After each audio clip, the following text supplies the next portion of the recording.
Howdy, this is Jake, Kilo Golf 5, Golf Delta Mike, coming to you from Forestburg, Texas. You're watching Ham Radio 2.0. You can catch all of Jason's videos on his YouTube channel, Ham Radio 2.0, or live from the hamshack.tv. Feel free to share, comment, like any of the videos that you see on his page. Thank you.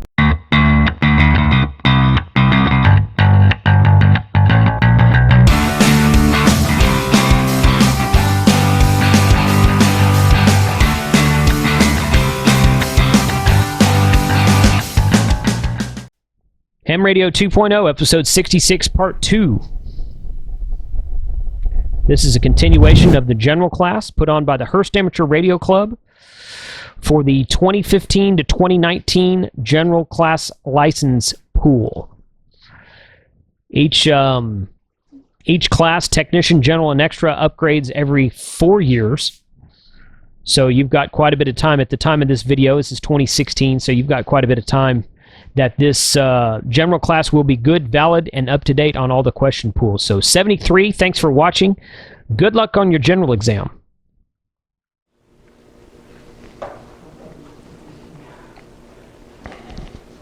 All right, let's start. We're in session 2. Hope you had a good lunch. Yeah. All right. Did you switch mics? Yeah. Did you switch the mic from you to him? Yeah. Okay, yeah. I have the mic. Yeah. All right. I'm not asking if we got another mic in the room. No, that's, yeah. We traded off, okay.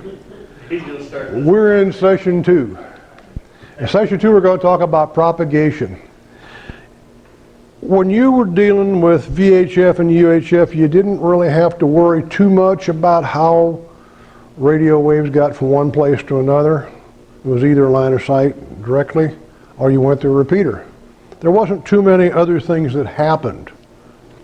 Now, as with in the HF bands, the high frequency bands that you're going to be able to use in general, we're talking about routine worldwide communications.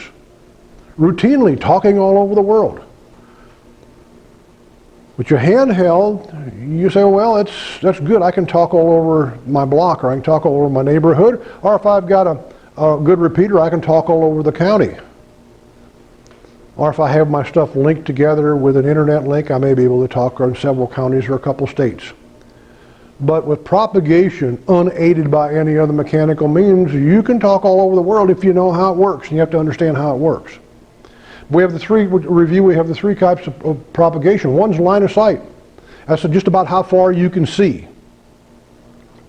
There's another, and it's pretty much limited by the horizon. The higher in the air you are, the farther the horizon is, the farther you can see. That's your line of sight. There's nothing in the way with satellite communication. You can communicate to outer space. And there's an advantage to communicating, to having UHF and VHF to communicate to outer space, and we'll talk about that just a little bit. Ground wave propagation. That's propagation that kind of hugs the earth. It goes a little bit farther than the horizon. And there's skywave propagation. Skywave propagation involves and relies on bouncing or refracting your radio signal off the ionosphere, off the sky. So we talked about line of sight. That's as far as you can see. Ground wave propagation goes a little farther. It passes the radio horizon. It kind of bends slightly along the earth. That's called ground wave propagation. And then there's skywave propagation, which radio waves can be refracted or bent back to the earth by the ionosphere. The ionosphere that we use for radio propagation, we talk about, is built up of essentially 4 layers at the most. And they're activated, they're ionized, made reflective or refractive by ultraviolet radiation from the sun.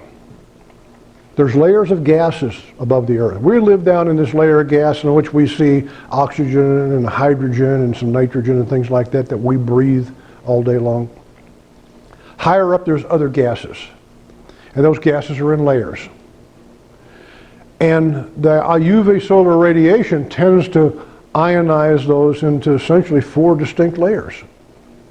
So the stronger the sun, the more densely ionized, the stronger the ultraviolet radiation is from the sun, the more densely ionized and more refractive or reflective those layers become. Essentially, it takes UV solar radiation. Now, this is solar radiation. Radiation from the sun, UV ultraviolet radiation, takes about 8 minutes to go from the sun to the earth. It's about 8 minutes away. So a sun ray, sunlight takes about 8 minutes to get to the earth. Sunspots. And we're at the end of a sunspot cycle right now. Remember, sunspots run about on a cycle where they increase about every 11 years and then decrease.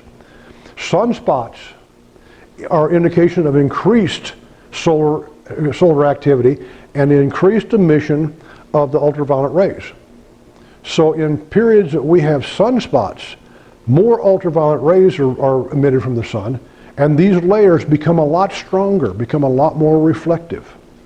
You enhance propagation. And sunspot, the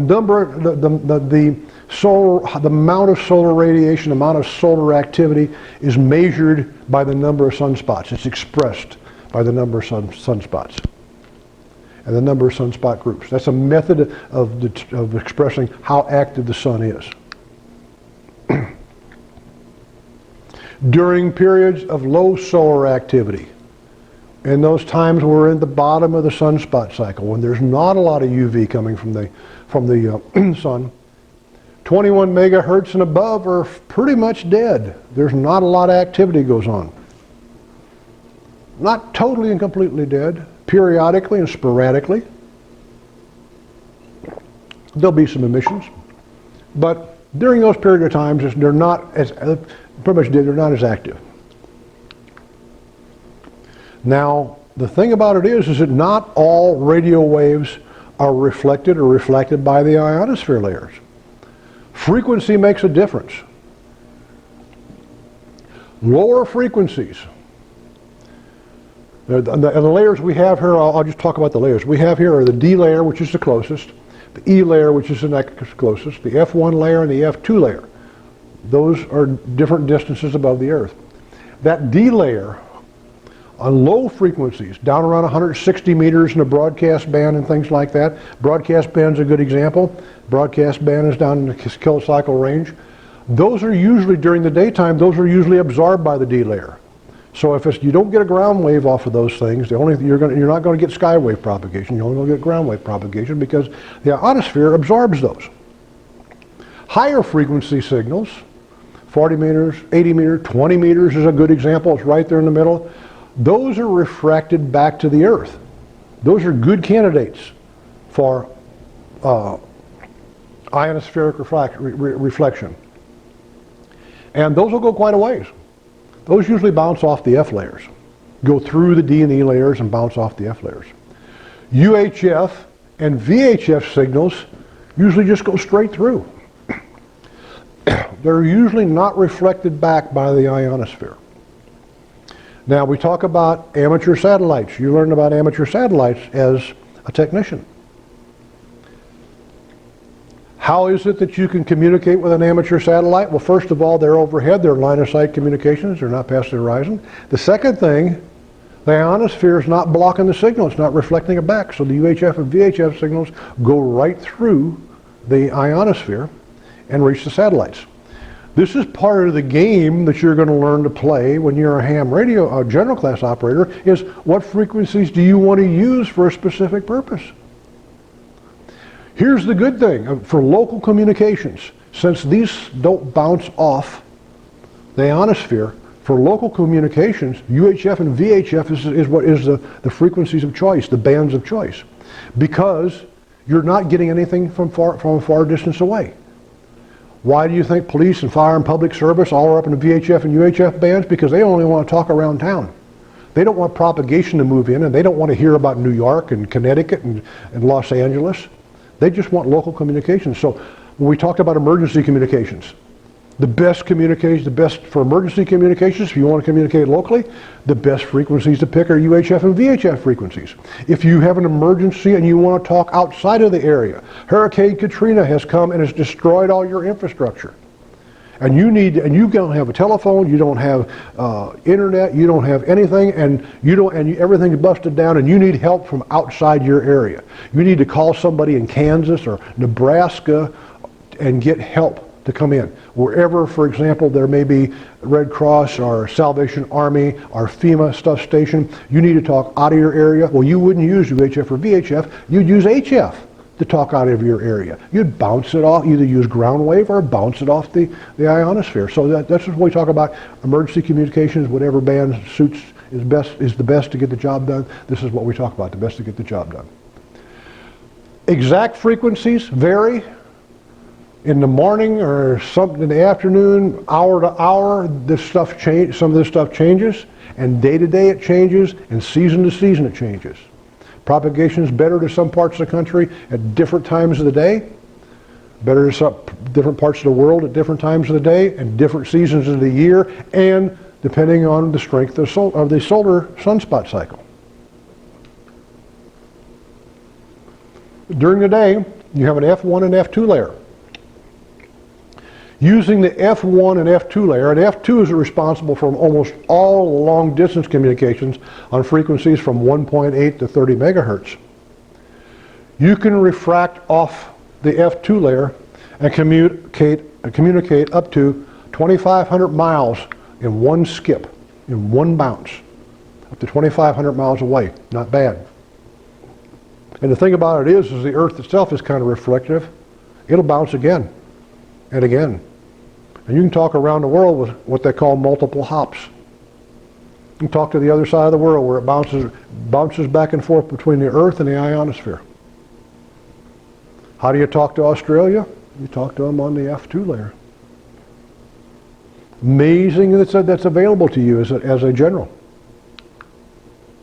This is kind of some of what we're looking at as far as a kind of an overall picture of what propagation looks like.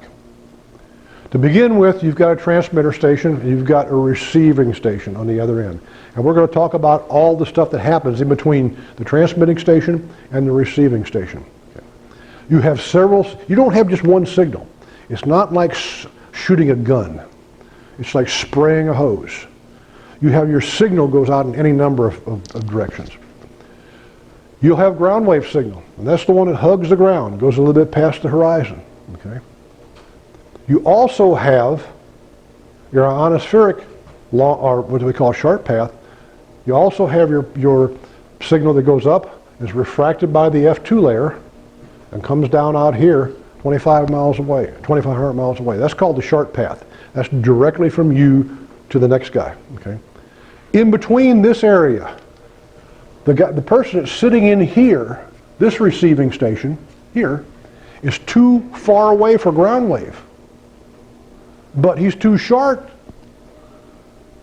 for the full hop, for the shortwave hop. Remember I talked about you being able to hear maybe one station on the radio and not another? Well, you may be sitting right here. There may be two people talking.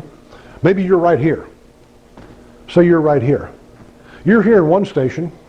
He hears you because you're in ground wave, but you don't hear the other one because you're too far away. That's why we ask is the frequency in use. If neither one of them hear you, then you're probably all right. There's probably nobody there. It is possible. You're not totally dead in here. As this goes up through the atmosphere, some of your signal will scatter off. So you may be able, when you're in the skip zone, this is called the skip zone, from here to there, where all the signals skip completely over you, is called the skip zone. When you're in the skip zone, it's still possible to hear signals using scatter. As it goes through each of these areas, it kind of refracts a little bit of signal, scatters it out. It's going to be weak signal, it's going to be warbly, but you can still receive. That's how you can receive signals in that skip zone, is through refraction and through scatter. The angle's important as well. The angle, you could have antennas that radiate like a light bulb all over, or you could have antennas that are selective, and we'll talk about selective antennas later, that direct your power in your antenna power at a certain distance, a certain direction, and sometimes at a certain elevation above the earth. Different types of antennas radiate higher or lower than other ones do. Primarily radiate. You're still radiating a lot, but primarily radiate higher or lower. So you call these beam antennas because they shoot a beam of radio waves, if you want to call them that, to be simple.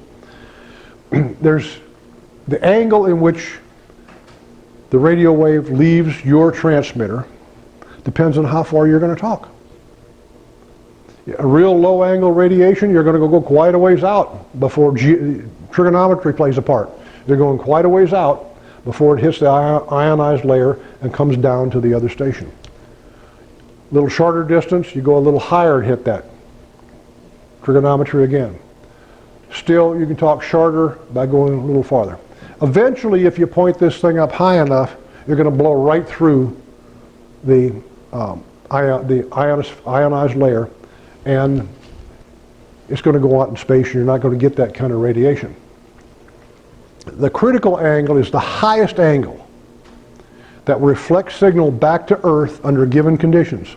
And given conditions are the frequency, the time of the day, band you're using, how well it's the ionosphere is ionized, and where you want to talk to. So the critical angle is the highest angle that you can radiate at that will assure communications and reflect the signal back to the Earth. Does that make sense? Okay.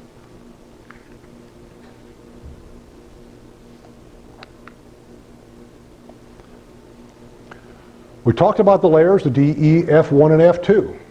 And the D is a daytime layer. They didn't name it D for daytime. But it is a layer that's there in the daytime. When the sun's out, there's a D layer. An E layer is located, and that layer is about 35 to 60 miles above the Earth. It's good for 10-meter propagation in the daytime. The E layer is located about 60 to 70 miles above the Earth, and it also is good for daytime. And usually you're only going to find stuff, D layer propagation during the day. The reason they were named D and E and F was when radio communications first started, the radio pioneers, DeForest and people like them, that Marconi, knew that long distance radio communications was possible. They just didn't know why it happened. They didn't know why it worked and why sometimes it happened and other times it didn't. So as they developed that, the scientists started doing more research, and eventually they discovered that there's ionized layers above the Earth that come and go, that this radio waves are refracting off of. And the first one they discovered was that one right there. So they said, okay, well, we're going to name this, give it a name. And somebody said, well, this first one, name it 1 or name it A. And they said, well, wait a minute, what if there's more? What if there's more down here? We don't want to get it backwards. Let's start off with D, and if we find another one closer, we'll name it C, and the rest of them. Well, they found D, and they found E, and they found F. They found that there were 2 F layers. And they never did find any more down here. But since they started off with D, D's what we have now. So D's closest, E's farther away, F's farther out, and F2. And of course, the farther out it is, the farther you can bounce as you go off that as you refract off that ionized layer. Okay. Remember that those D and E layers are daytime layers. At nighttime, when the ultraviolet radiation goes away, they disappear. And actually the F1 and the F2 layer combine into a single F layer. There's a transitional period here at dusk and a transitional period here at dawn. Just for general principles, just hear it once, don't worry too much about it. That's called the F region in there. But F1 and F2 combine at the gray line is what we call it. We call it the gray line. The F1 and F2 region combine at night. And at nighttime you only have the F layer. The D and E layer disappear at night. Remember, someplace in the world it's night all the time. So there's an F layer someplace. Now remember we talked earlier about some of the lower frequency, like the broadcast band, stuff like that. Remember we talked about that being absorbed with the D layer? We said that some of those really low frequencies, the D layer absorbs them. They don't refract back, so all you've got is ground wave communications. What happens when the D layer is gone? Well, all of a sudden, those can refract off the F layer. Do you ever wonder why during the daytime you hear your local radio, AM radio stations, and at nighttime you hear Chicago? You're too far away for ground wave during the daytime. But at nighttime, you can hear Chicago now because it's refracting off that F layer. It's a good example of that. That's that phenomenon why I can hear Chicago at night, WLS at night, and I can't hear them during the day. You've heard propagation experienced propagation all your life and didn't even know it. Probably. Unless you was a geek like me when you were 12 years old and you knew why that was. When we talked about using an antenna, a directive antenna, a beam antenna, where we could focus to a certain part of the world,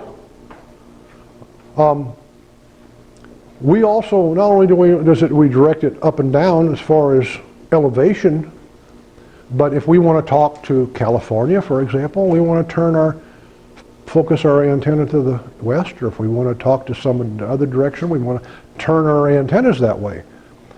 So if we want to communicate using propagation, using skywave propagation, we probably really need to know which way to point our antenna if we have a pointable antenna, right?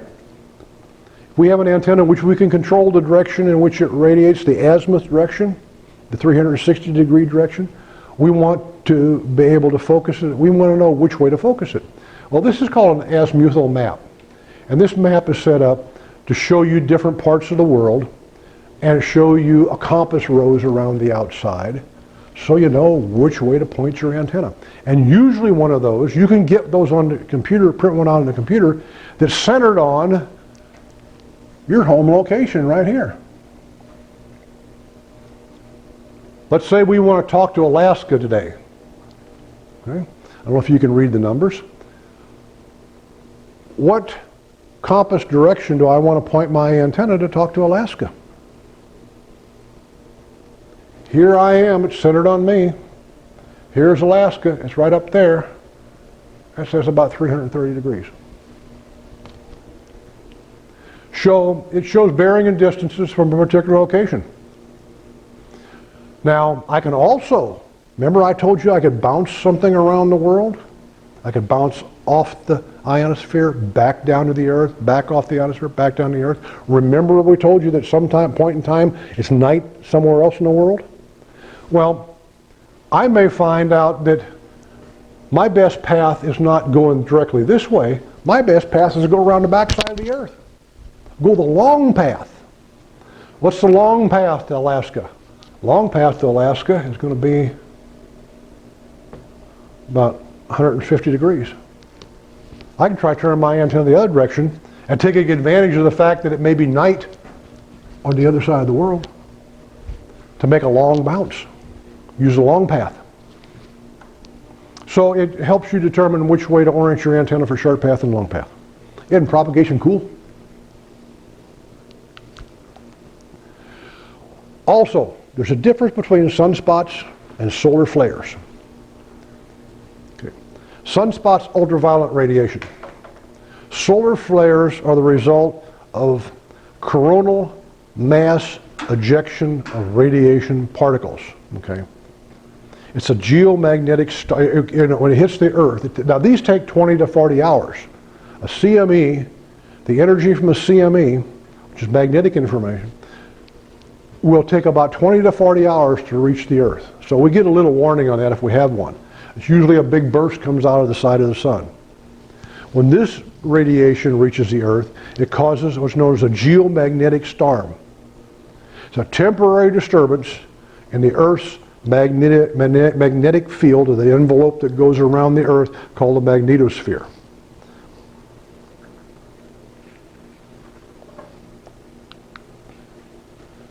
Sometimes if they're strong enough, what they'll do is even cause electrical surges in power line grids. They'll take down power line grids. They'll blow out high voltage lines. It'll definitely degrade communication. So geometric storms will degrade radio communications and can cause surges and power outages. The stronger the coronal mass ejection, the CME, the stronger the impact on the magnetic field. There's an advantage though. It also causes aurora borealis, northern lights. Those are really reflective. So a lot of hams like to use on VHF, like to ricochet their signals off of aurora. That's kind of a sport. In the back of your book, there's a CD, Gordon West CD. It doesn't do a whole lot about talking about the theory that's in the book, but it does have, I think, has some examples where you can listen to example signals that were bounced off the aurora. Here, they have kind of a warbly sound to them. They're pretty cool. Another great thing you can do with propagation. There's a way to measure geomagnetic stability. Okay, two of them. The K index, which measures the stability for the short term, and the A index, which measures the stability for the long term. The lower the numbers means the lower the activity, which means the better radio communications. The higher the number means the higher the solar activity, the more magnetic problems, magnetic storms we're going to have, and the worse the radio communications. So you want a lower index number. It's good for us because we don't want that magnetic disturbance in our magnetosphere.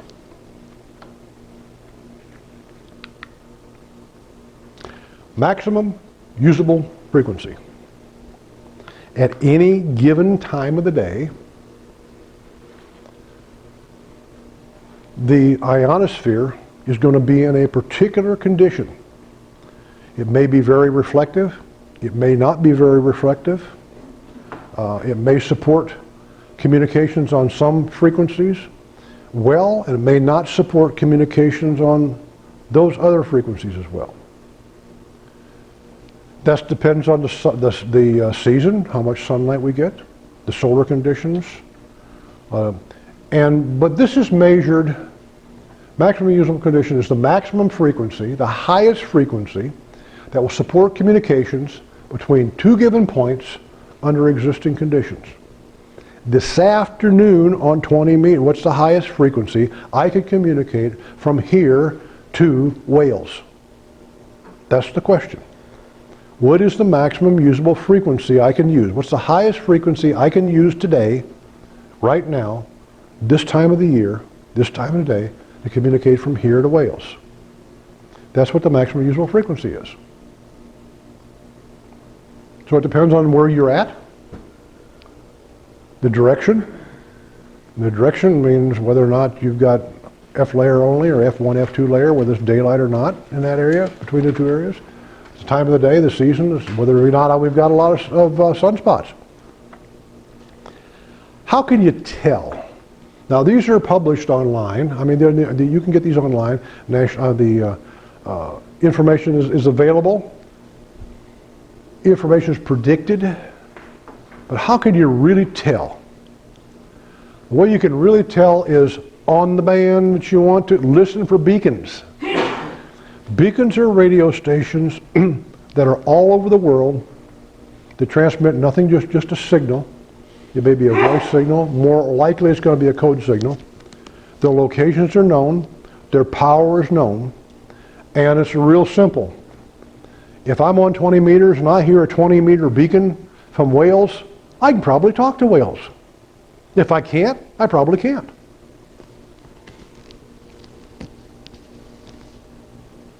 Now we talked about maximum usable frequency. Another beacon station. You hear a beacon, you can probably transmit there. Beacons are limited to 100 watts of power. Doesn't mean they're all going to run 100 watts. Some beacons run a lot less. If you can hear a beacon station, you can probably work that area.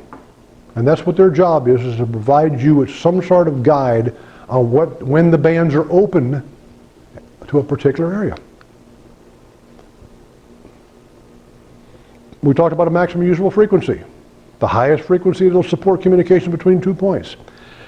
At frequencies below the MUF, the radio signals are bent back to Earth like we want them to be. They're going to go up, they're going to be bent back and reflected back.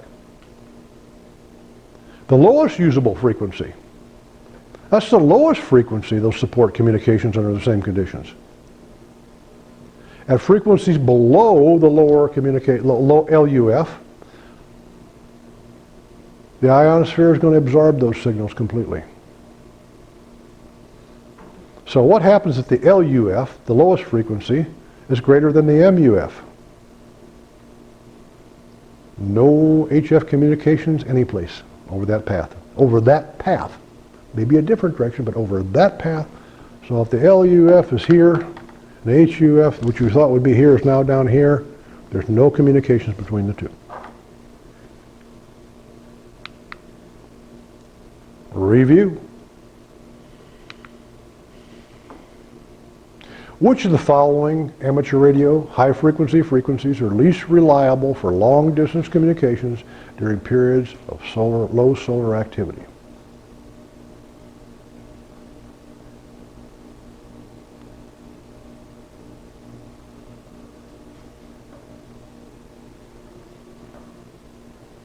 We talked about that.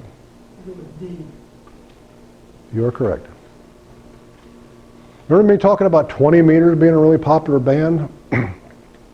20 meters is the band a lot of people work in, a really popular band because it's pretty much usable regardless of the sunspot cycle, regardless of whether you have good propagation or bad propagation. Now I say it's usable. I don't say it's great, but it's not dead.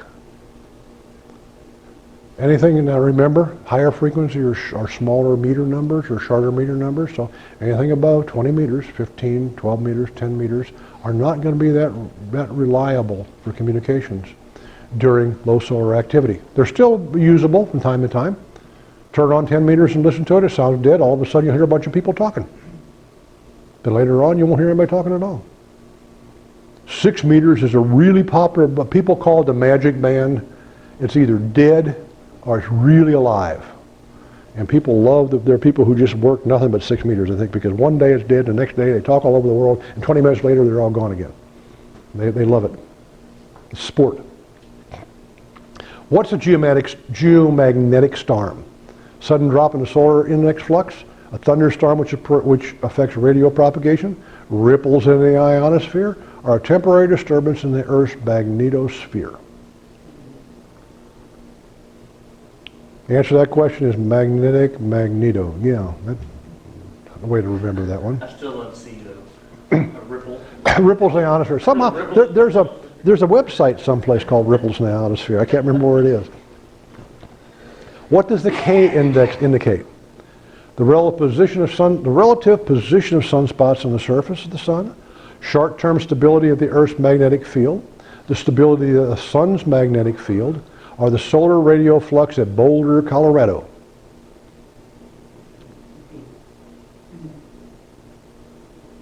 What do you think? What's K index talk about? Earth or the sun? Earth. Yep.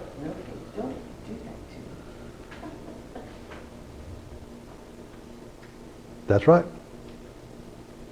What happens to HF propagation when the lowest usable frequency exceeds or is higher than the maximum usable frequency? No HF frequency will support ordinary skywave propagation. HF communications over the path are enhanced. Double hop propagation along the path is more common. A propagation over the path on all HF frequencies is enhanced. Shaking your head no, yeah, no, you get, no is the right one. You get no luck today, no joy. What's the approximate maximum distance along the Earth's surface that is normally covered in one hop using the F2 region or the F2 layer? What was that number I said you could talk this far in one bounce? 180 miles, 1,200 miles, 2,500 miles, or 12,000 miles? 2,500 miles. That's the approximate distance. That's a pretty good hop.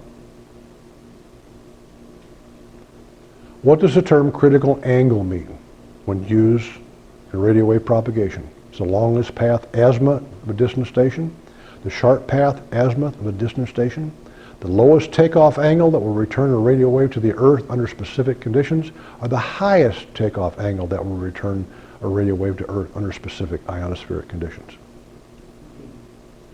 The highest one. The highest one before it blows through and goes on out into space. That's the critical angle. What type of radio wave propagation allows a signal to be detected at a distance too far for ground wave, but too near for sky wave? Remember we called that the skip zone, where it skips over the top of you? But how do you hear in that? Is it Faraday rotation, scatter, sporadic E, or sharp path skip? Think of that picture of what it looked like when it went up, we drew when we went up to.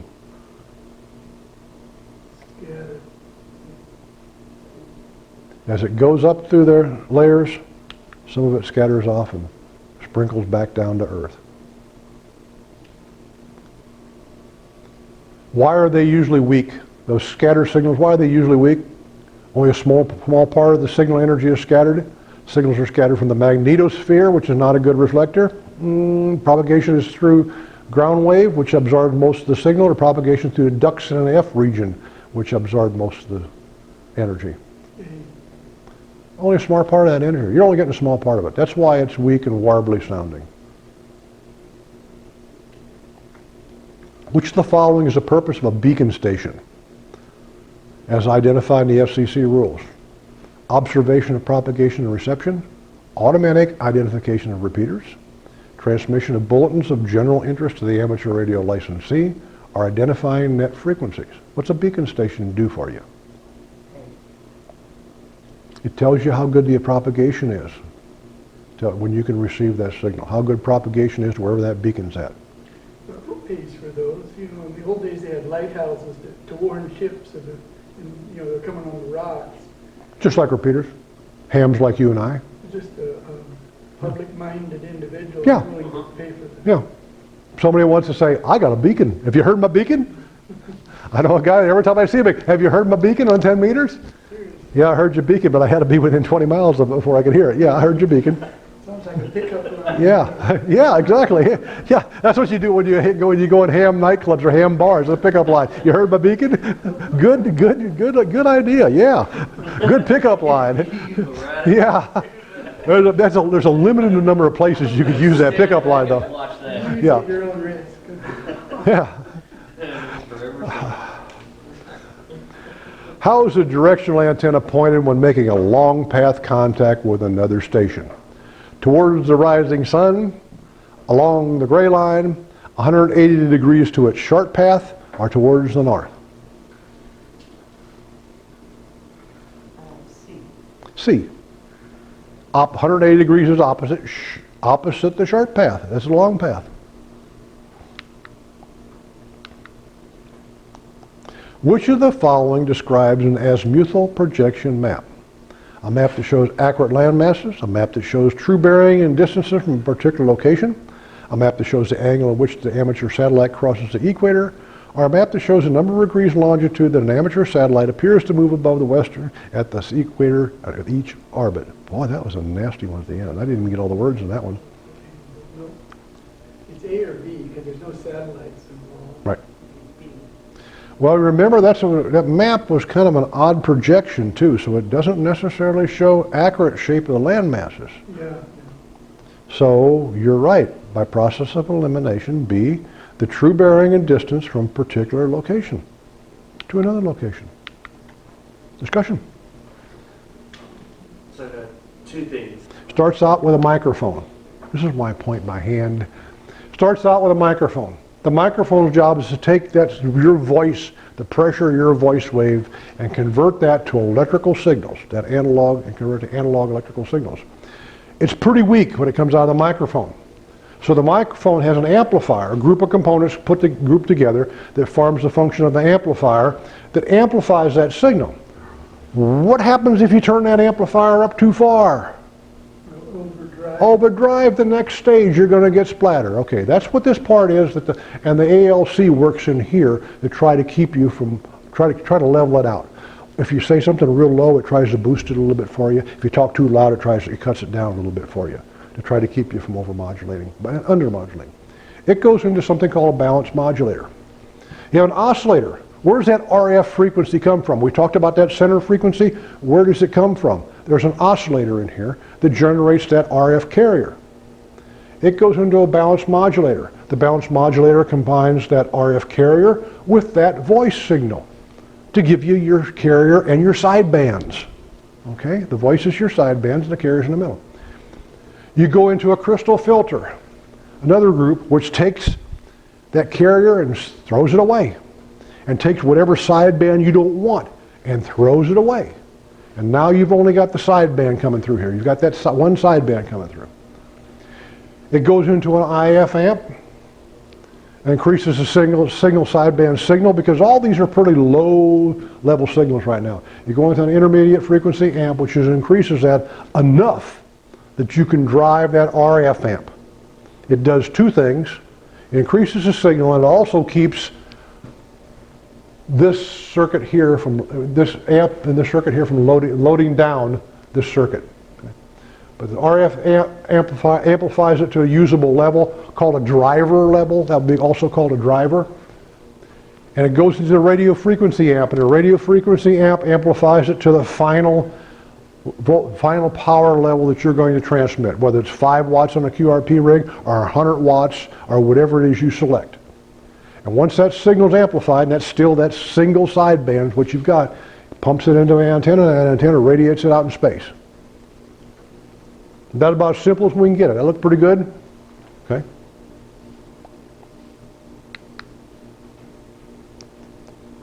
You can make it even simpler.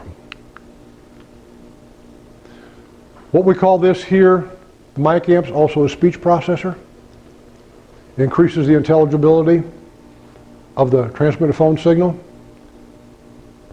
Helps during poor band conditions. Sometimes you might want a little more power, but you don't want to drive it too high because you're going to get overmodulation, splatter, distorted speech, excessive bandwidth, and if you crank that amp up too high, you might hear the radio and the people talking behind you as well. We talked about this RF amp on the end. There are several configurations of how these amps are configured for different purposes, and they're called classes. Okay. And they make a trade-off, okay, between the lowest efficiency and the highest efficiency. And that's the lowest and highest use of your power resources. But you have to make a trade-off. There's no free lunch anyplace. A Class A amplifier is 100% linear. Whatever the shape of the waveform that goes in is going to be the shape of the waveform that comes out.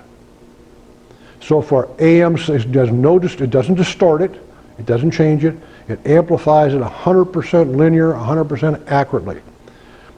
That's what you want to use for AM and single sideband, is a Class A amplifier. They're power hogs.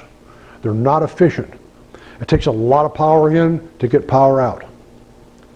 The next type is called a Class AB amplifier. Okay? It's about 75% linear. It's suitable for AM, single sideband, and FM.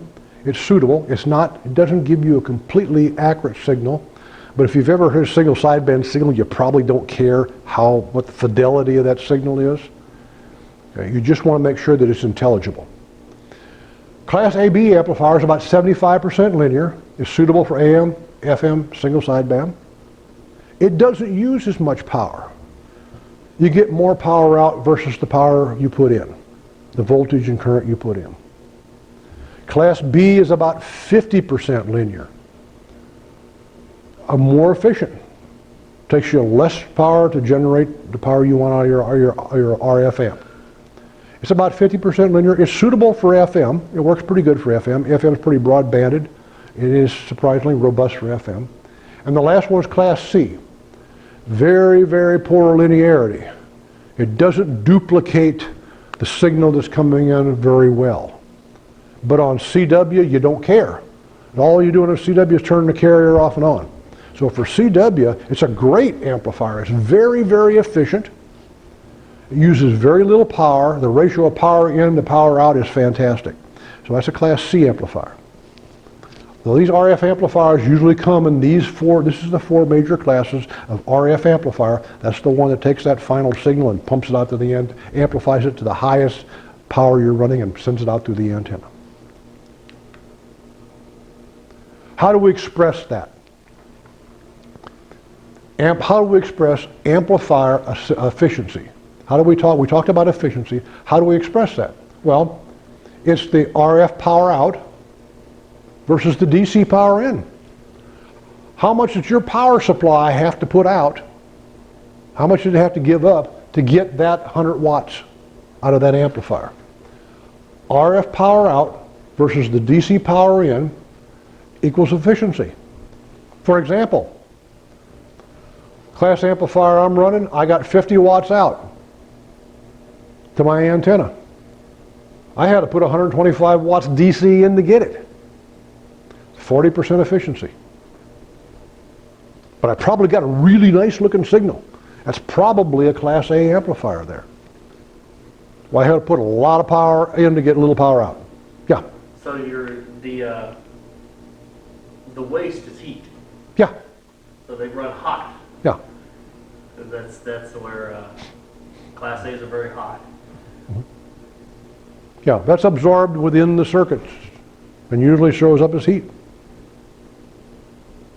Make sense? That's how we quantify efficiency.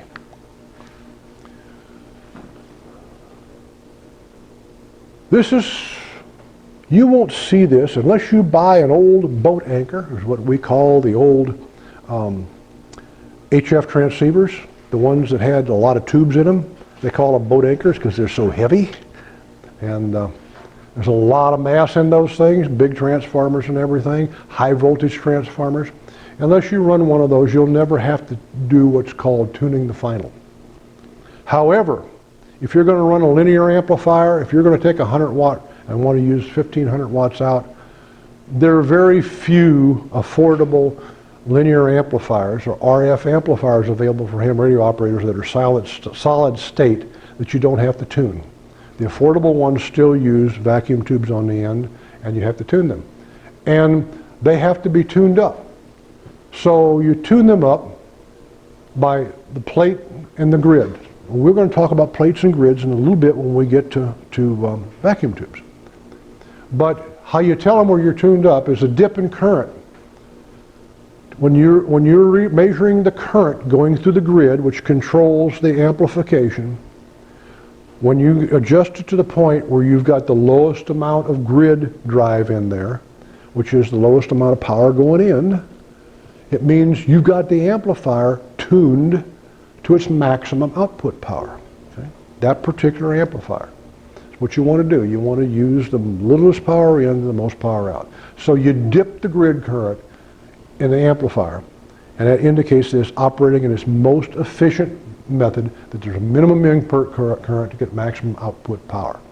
Unless you use a linear amplifier, an RF amplifier, or you've got an old boat anchor radio that has vacuum tubes for the final amplifier section, you'll probably never see this. You'll just turn your modern transistorized radio on and go on without looking.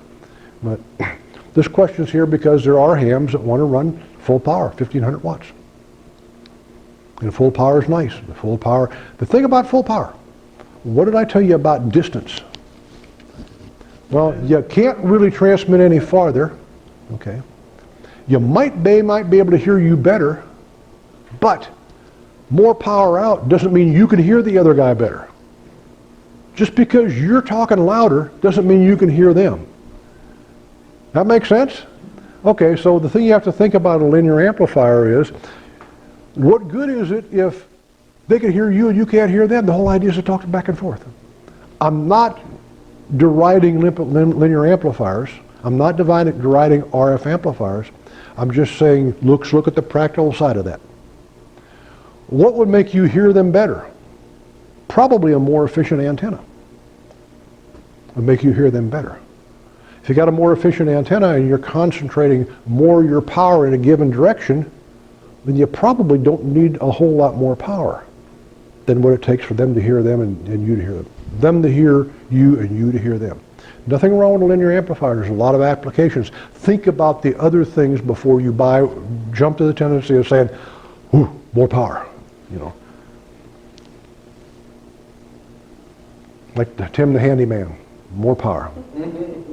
Doesn't always. And remember, FCC regulations say use the minimum amount of power you need to get the job done.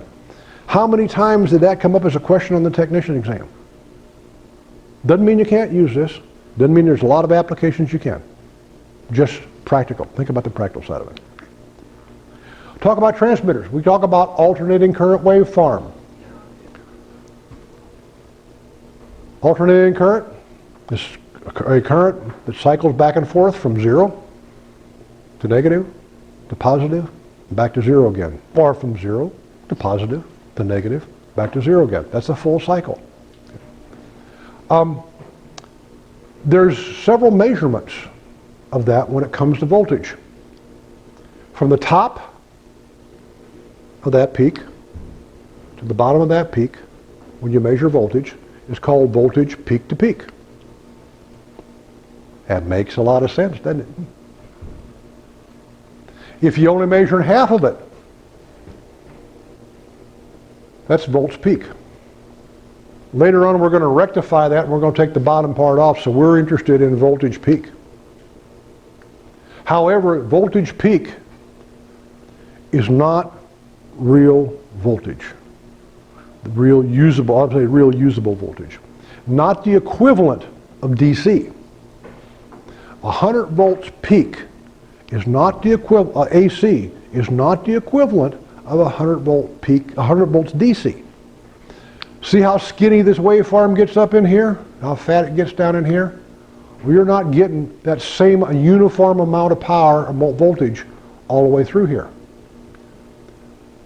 What you're getting, the DC equivalent, is called RMS voltage, root mean square voltage. On a good AC waveform, RMS is equal to 0.707, about 70% of the peak voltage. So if I have 100 volts peak voltage, AC, how many volts do I have RMS? The kind of voltage that I would use to light a light bulb, the equivalent. I would have, at 100 volts there, I'd have 70.7 volts, 0.7 tenths of that.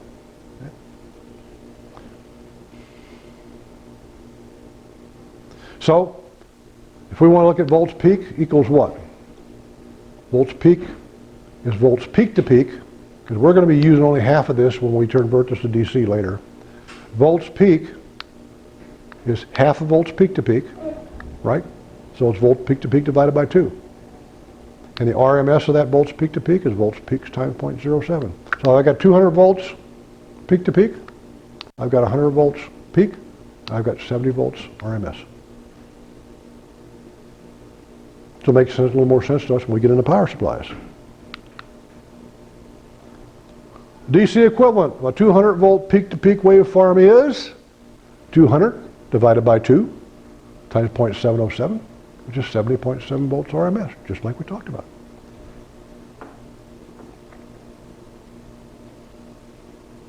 Think of that as this is the voltage, the work voltage, the voltage that does how much voltage is actually doing work for you.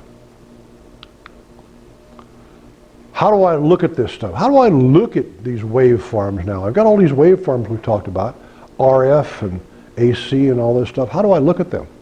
Well, I look at them using an oscilloscope.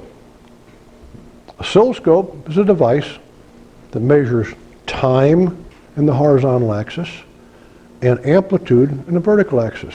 And as it's sliding along in time, it's also recording what the voltage is doing, the waveform is doing as it goes along. Just like when we looked at a waveform, we said this is time, it runs along the horizontal line, and we looked at the wave that goes along that horizontal line. This is how we can actually see this stuff that's inside the wire that we can't see, this stuff inside the coax that we can't see. We use an oscilloscope. And some of the waveforms are very complex. Some of the waveforms, when you start putting RF, and voice frequency together, you get a really complex waveform. You can look at that using an oscilloscope. And you'll need an attenuator in the front. You can't put full, these are used with low voltage, so you can't put a bunch of voltage. You can't put 30, 40, 100 volts into it. You're going to have an attenuator. Remember, we had an attenuator on the receiver to lower the amplitude level. We'll put an attenuator on here to lower it down where it's something the scope can use without burning it out. You can look and it'll tell you the linearity of a single sideband signal. And what you do with that is you take a known set of two tones that they're not related. They're not two non-related harmonically related tones. You take two non-harmonically related tones and you put them, you know what they are, you put them together, you can look at them on the scope and see what their shape is. You put them in the mic input on your single sideband radio and you look at the output to see how linear it's actually, your speech amplifier is actually reproducing the signal. And if you put an attenuator on the end, you could, and an RF probe, you could actually look at the RF signal on the end and see how linear it is compared to what goes in. Class A signal, you'd expect a Class A amplifier, you'd expect 100% linearity. Class B amplifier, you'd expect about 70-75% linearity. So this is a good test equipment.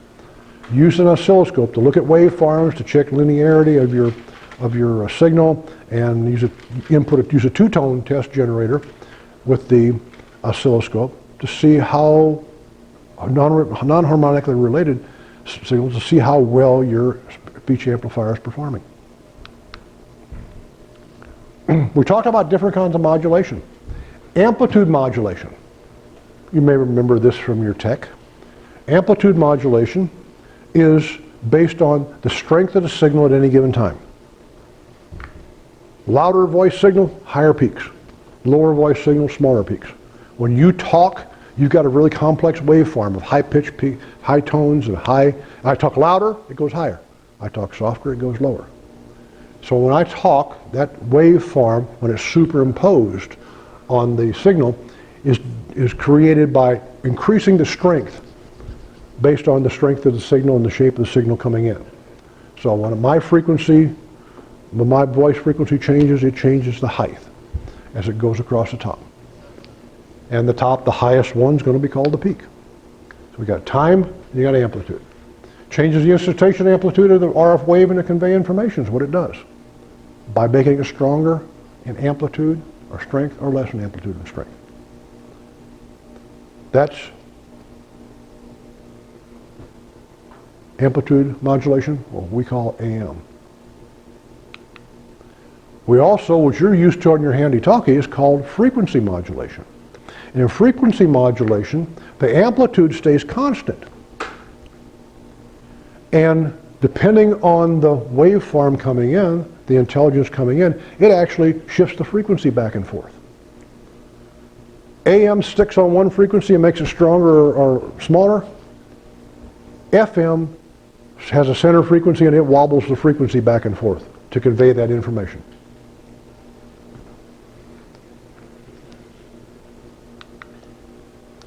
So let's look at a receiver that's used for AM. Okay? We looked at the transmitter, we looked at the block diagram, the functional diagram of getting a signal out. Now let's look at the functional diagram of getting a signal back.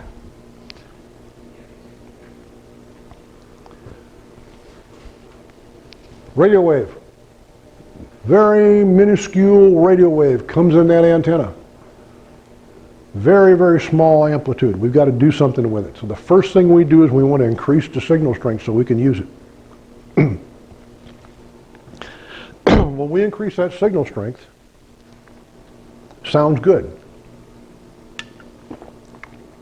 We have this signal we want to listen to and we increase the strength of it.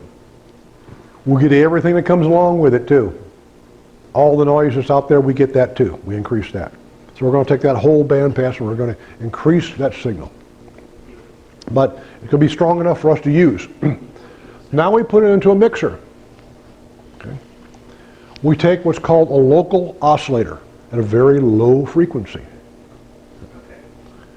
Because we've got an RF signal way up above what we can hear coming in. We've got to get this back down where we can hear it. So we mix it with a low frequency signal. We combine the two. We combine the RF and the low frequency signal. We do that. That's called heterodyning. Putting those two together is called heterodyning. the result that we get is the original signal here, the original signal here, the sum of those two signals, and the difference between those two signals. Okay. So we got 4 sets of signals. If we've got this one down here set low enough, the difference between those signals might be down where we can actually hear it. That's the one we're interested in, that low signal back down the audio range. That goes into IF frequency. Okay. We're going to be working with what we call intermediate frequency. We want to work with, now that we've had this variable frequency up in here, any frequency, we want to get it down to one frequency that we use in our radio all the time. We want to convert it to one frequency. This helps us. So we have that IF frequency that we filter out all that other stuff that we've got along with it, except just the frequency we want to amplify, the one that we operate within the radio. We got it filtered out, still pretty low level. We're going to amplify it. Now we're going to get it up to where we can start hearing it. We have the product called a product detector and a BFO. Now remember, let's talk about single sideband. Single sideband sounds funny. Single sideband sounds funny because we took the carrier away. We took the carrier and the other sideband away. Single sideband sounds funny. In order for us to hear it again, we need to put the carrier back in there. So what we have is called a beat frequency oscillator. That generates the carrier, puts the carrier back in there. The detector separates the audio signal out of the intermediate frequency signal, and now we got just an audio voltage signal again that reproduces in the range of human hearing. We amplify it with an audio frequency amp, and it goes out the speaker.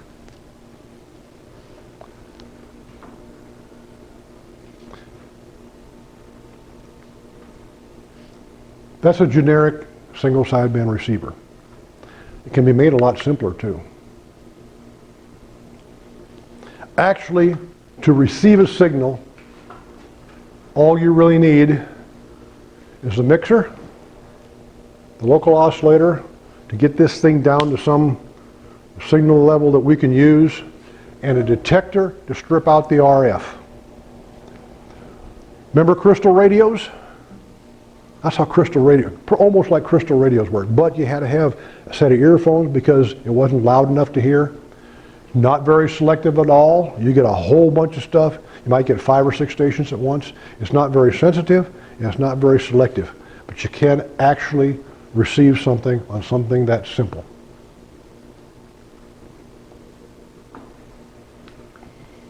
Now let's look at an FM receiver. FM looks pretty much the same. FM, we haven't taken the carrier out of that, so we're not going to have to put one back in there. On FM, this minute signal comes back in again to the RF amplifier, just like we did on AM. RF amplifier increases it so we can start using it.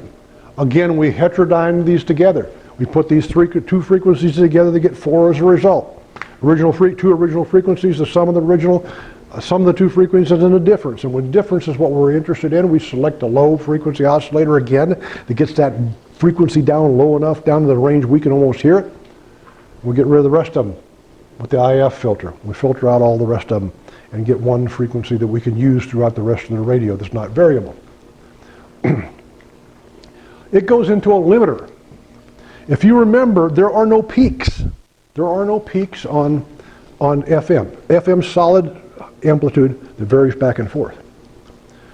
Did you ever notice on an AM radio when there's a storm in the distance, you listen to an AM radio and you hear all that static in the background? Okay. But you don't hear that on FM? Why? Well, that static was some peaks. That static crash was over and above your signal. The limiter took them out. A strong enough lightning crash, you might be listening on doing storm spotting on your good radio for storm spotting as FM because you don't hear the static. You're using the radio, you're talking, all of a sudden there's a close lightning hit and you do hear some static. The reason is that it completely overwhelmed the limiter. Ordinarily the limiter takes all those peaks out. It just gives you that steady amplitude signal. For this, we separate the audio signal out using a quadrature detector or discriminator, typically referred to in FM as a discriminator. That separates the audio signal out that you want from everything else. Again, it goes into an audio frequency amp to make it loud enough to drive the speaker, and you hear it. The real identifying characteristic, when you look, if you look at one of these right away, and you say, I wonder if that's an AM or single sideband or if that's an FM, look for that. Whether it has a discriminator or quadrature detector. That's the real differentiation. You know, this thing pretty much looks the same up to here as it did with the single sideband.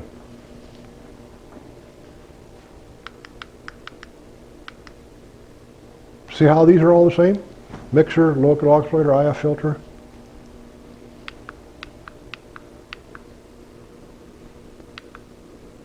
Starts looking different right after this. But this is the real thing that makes the difference as a discriminator. That's a block diagram of an FM radio, FM receiver. Let's do a review. You got a chance to see this and think about it. Which of the following is the best instrument to use when checking the keying waveform of a CW transmitter? How are you going to get to look at the waveform, right? Oscilloscope, field strength meter, side tone monitor, or wave meter? What do you believe? Oscilloscope. Oscilloscope. The oscilloscope shows you waveforms. What's the name of the process that changes the instantaneous frequency of an RF wave to convert information?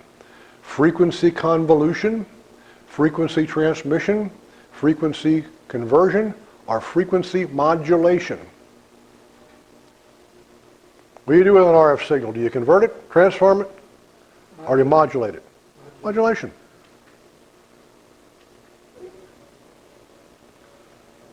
What's another term for mixing of two RF signals? When I mix two signals together to get four, what do I do? Is that heterodyning, synthesizing, cancellation, or phase inverting?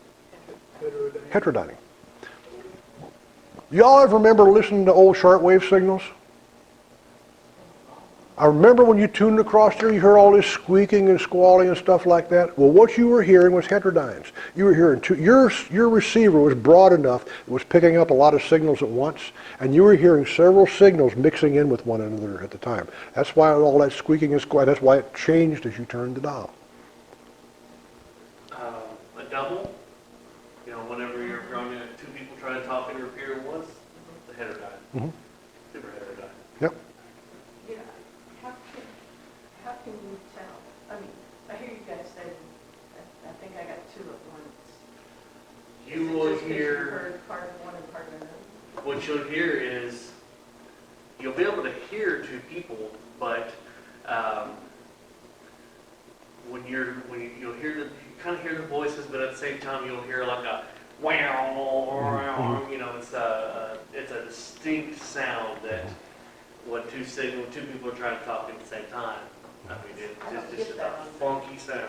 The handheld doesn't do that. No, it'll be the repeater receiver, because it's hearing those two or three or however many signals all at the same time on the same frequency, and it just, hey, if this is what I hear, let's retransmit. Yep, and typically what will happen, you can tell it's a double, because you hear this noise where it's some sort of sound, it's some sort of noise, you can't make out what it was. One person talks just a little bit longer than the other, and when the first guy drops out, you get the last couple syllables of the other guy. That you can tell it's a double, the two people are talking about. I like. Yeah. Oh. What's the ratio of peak envelope power to average power for an unmodulated carrier? 0.707, 1, 1.414, or 2. That's how do you convert peak envelope power to average or RMS power?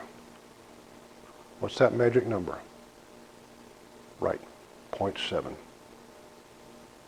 No.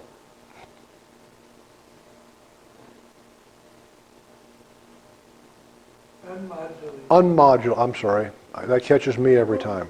It's unmodulated, therefore there's no difference. Just the carrier itself. Trick question. It's actually tricky because it's in the wrong order. If it were modulated, it would actually be 1 over 0.707. Yeah, which is 1.414. It's a double tricky question. Yeah. You're right, you caught the unmodulated. How is the efficiency of an RF power amplifier determined? Divide the DC input power by the DC output power. Divide the RF output power by the DC input power. Multiply the RF output power by the reciprocal of the RF output power, or add the RF input power to the DC output power. I'd go with B. Efficiency is how much do you have to put in to get how much out. Which of the class amplifiers has the highest efficiency? AB, AB, or C? Right, D choice, class C. C has the highest efficiency. Worst linearity, that's the trade-off you pay for it. They use the least amount of power to get a really unlinear signal. But if that's what in some cases, it doesn't matter. What's the total bandwidth of an FM phone transmission having a 5 kilohertz deviation and a 3 kilohertz modulating frequency? Think about this one.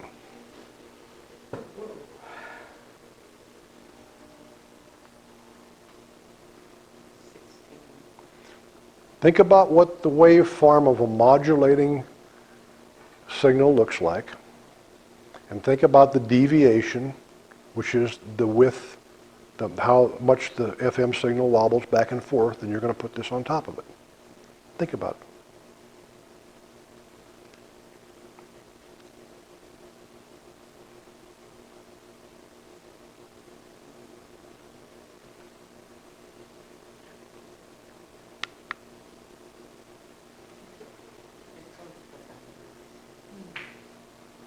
Think about it.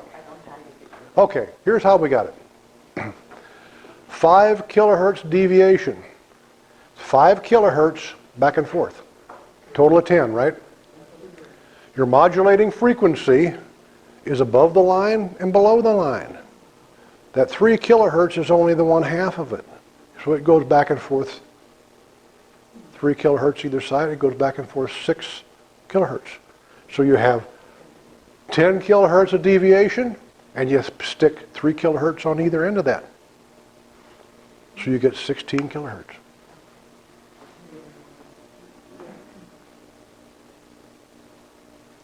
See how big an FM signal is? What was it? How wide did we say a single sideband signal is? 2.8. 2.8. The equivalent FM signal is 16 kilohertz wide. That's a frequency hog. That's why they don't let it down in the HF band. Because in comparison, we've got a lot of territory in VHF and UHF compared to HF up here. The scale on this makes them look like they're all about the same.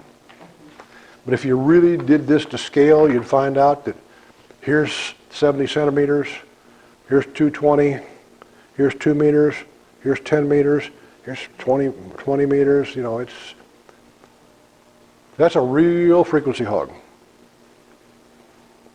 When you see this question, it's the biggest number on there. What type of transmitter performance does a two-tone test analyze? Linearity, percentage of suppression of the carrier in the desired sideband for single sideband, percentage of frequency modulation, or percentage of carrier phase shift? A, linearity. Linearity, how well you want to use this signal, that is two non-related frequencies, non-harmonic frequencies, put them together, and you want to see how well the radio reproduces that, how linear it is.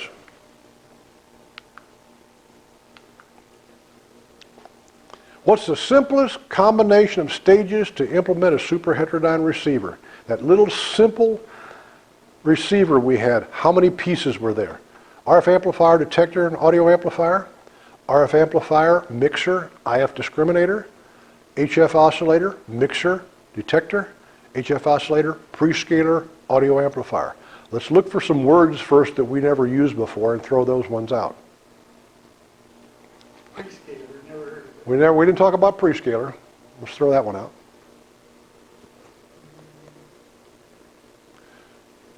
I think I've thrown out everything. Discriminator. that a real thing? What? Discriminator? Yeah. Okay. But discriminator was used in what kind of receiver? An FM. We're talking about a super heterodyne. Okay, let's get rid of B then. Yep. So we can throw that. IF amplifier, detector, and audio amplifier, HF oscillator, mixer, detector. I'll go with A. Detector kind of lumps together all of the heterodyning and the mixing and stuff, doesn't it? See. HF oscillator, mixer, and detector. The HF oscillator is that one on the front that allows you to select. And here, and let me show you another key. With a set of earphones, really simplified, you don't need that audio amplifier. The HF oscillator allows you to select, is the one that you vary, that's your tuning knob tunes that. You got the HF oscillator, you mix it together and you strip out the audio detector. That's your simplest one. Discussion. We're going to roll into oscillators. We've been talking about oscillators. We've been referring to oscillators. Let's talk about them a little more. An oscillator is an electronic circuit that produces a repetitive, oscillating electronic signal, often a sine wave or a square wave. Oscillators convert direct current to alternating current signal. Just do this again.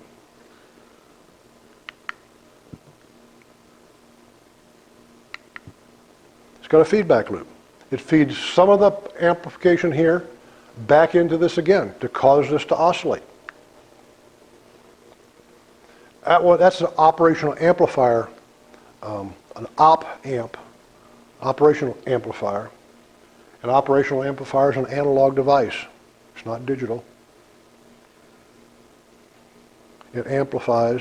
So we've taken an amplifier and we've peaked the voltage up, and the voltage peaks up. It comes back to the resistor and it tries to clamp it back down. When it clamps it back down, it lets it peak up the other direction. So the feedback loop is what produces the signal. It produces the alternating current signal. There's other oscillators called an LC oscillator. L meaning inductor, C meaning capacitor. And in that particular one, the capacitor discharges and discharges. The coils alternately increase, the magnetic field in the coils alternately increase and collapse, grow and collapse. And depending upon the values of the coils and the value of the capacitor, it determines the frequency in which it does it. Depending on the capacitance value, a high or low value capacitor will charge and discharge at a different rate. When you put, there's an electrostatic field there, and when you put power on it, it charges up. You take the power off, it discharges back out. Because of an electrostatic attraction between the two plates. When you have a coil, you build a magnetic field. You power it up, it builds a magnetic field. You turn it off, the magnetic field collapses and induces a voltage back into the coil, and it comes back out. So when you put these things together, you're going to have one charging and discharging at opposite times, and it creates a feedback loop. And the values of those determine the frequency. That's called a tune tank circuit. It consists of inductance and capacitance. What you're looking at there is a Hartley oscillator. And while it's doing that, this transistor here is amplifying it to get it to a usable level. And we'll talk about when transistors amplify in just a minute.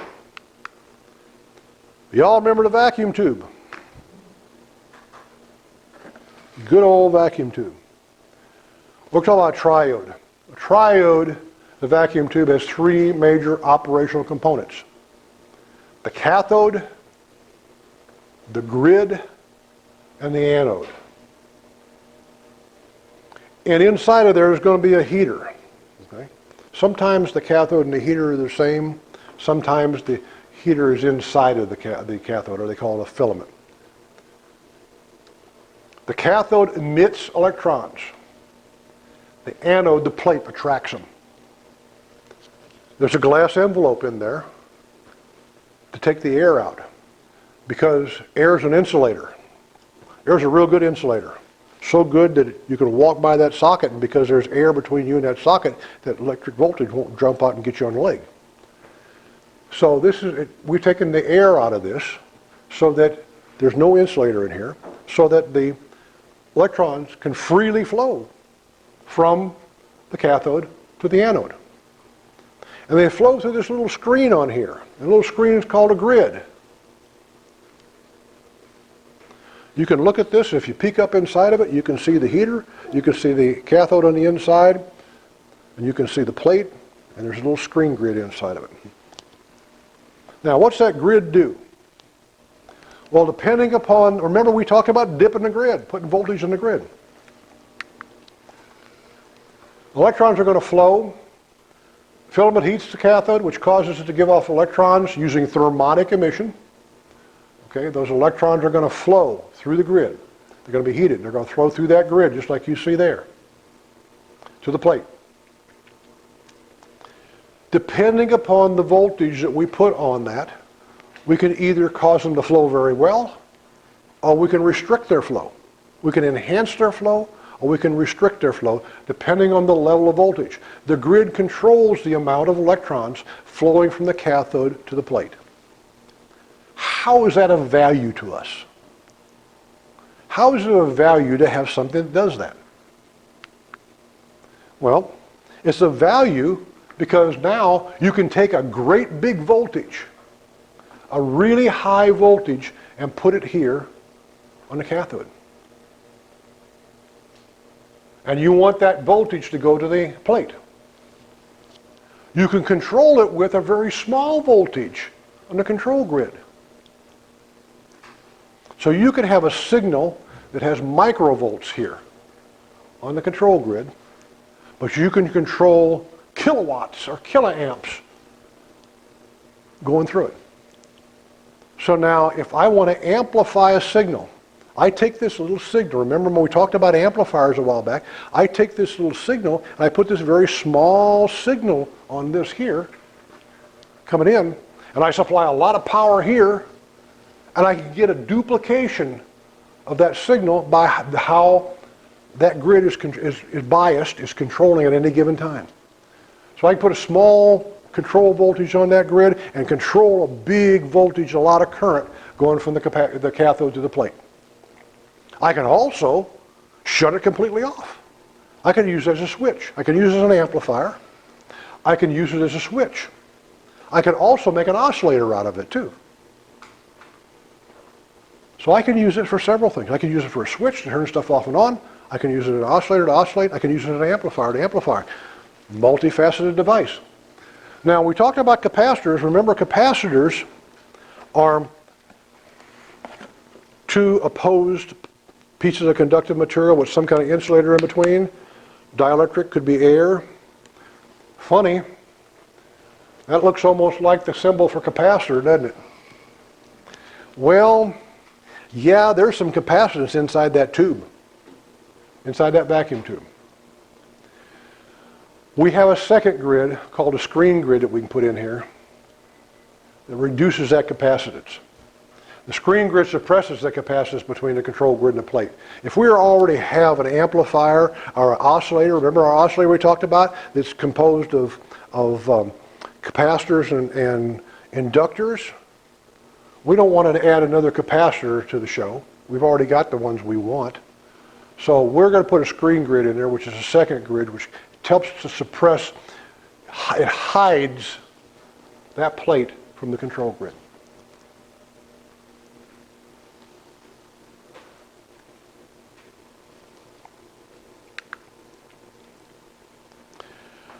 Transistors are a lot like vacuum tubes. They've replaced vacuum tubes for a lot of applications. Really high power things, we're still using vacuum tubes. High power stuff, because we can have a big thing that looks like a pickle jar and a fan blowing around it and heat sinks on it, and we can use it for kilowatts. We can use it for commercial television and radio stations. These transistors, and just blow that heat off. These transistors, these little junction here in a transistor, won't stand up to that kind of heat. So still for high power stuff, we use vacuum tubes.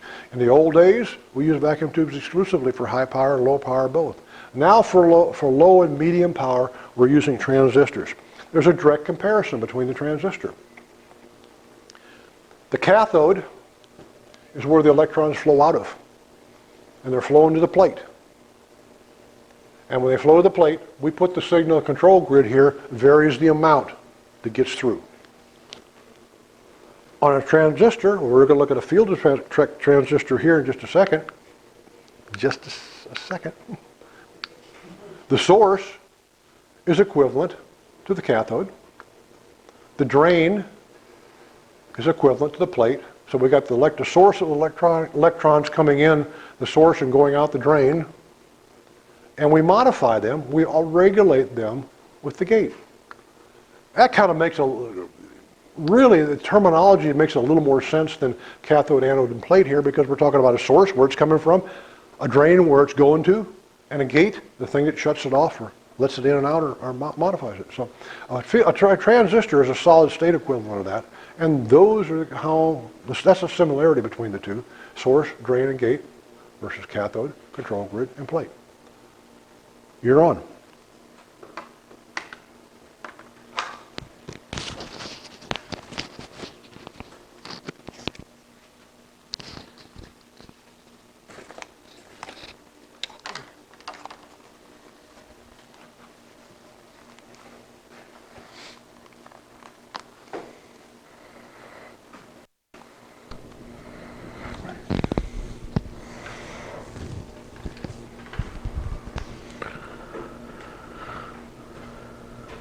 Okay, any questions? Test 1, 2. Good.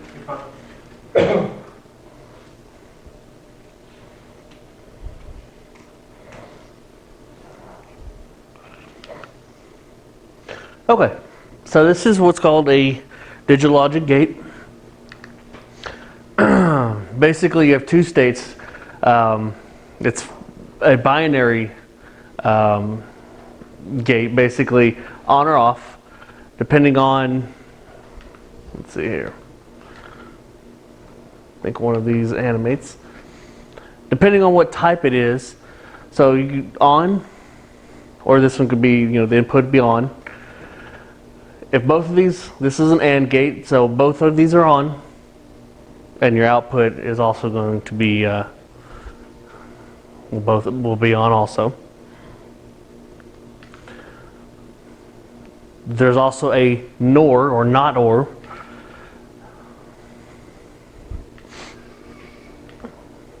So basically, if both of these are on, then the output is going to be off.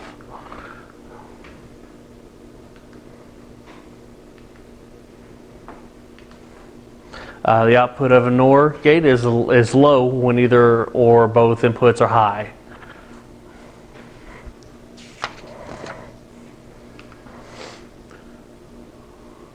Integrated circuits, these are in just about everything, like thousands of AND, OR, NAND, NOR, etc.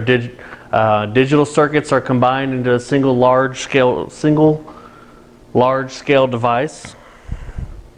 The microprocessor and microcomputer devices can be used in communications equipment to replace complex circuitry. They're the basis for software-defined radios, or SDRs, digital signal processors. That's something that comes in a lot of radios now. DSP. Then we have some diodes.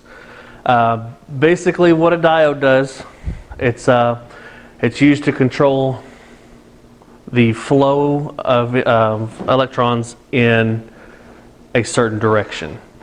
It's designed for circuits that need to convert alternating current into direct current. Typically made of silicone. says designed for large current loads. The peak inverse voltage, PIV, is rating anywhere from 50 to 1,000 volts. And the threshold for drop, or the voltage, is 0.7 volts. So they basically what we use these for is, like I said, controlling, making sure that the flow of electrons flows in one certain direction and not reverse.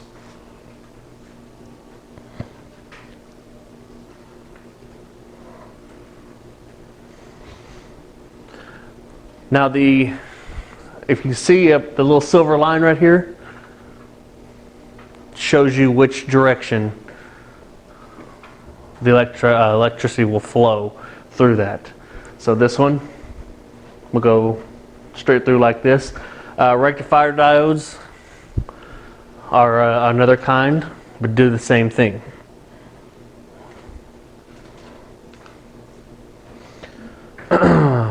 So if we connect two diodes in parallel, Can you keep that aside?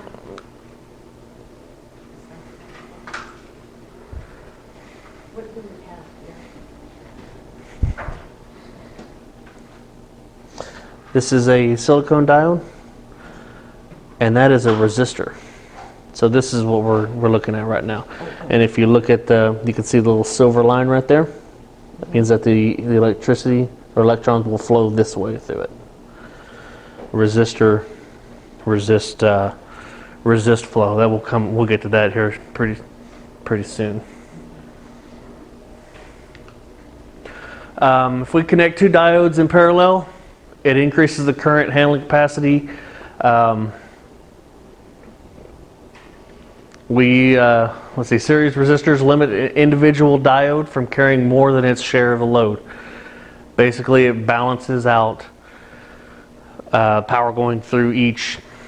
If this was two wires right here, it would balance it out so the load is equal on each one of those.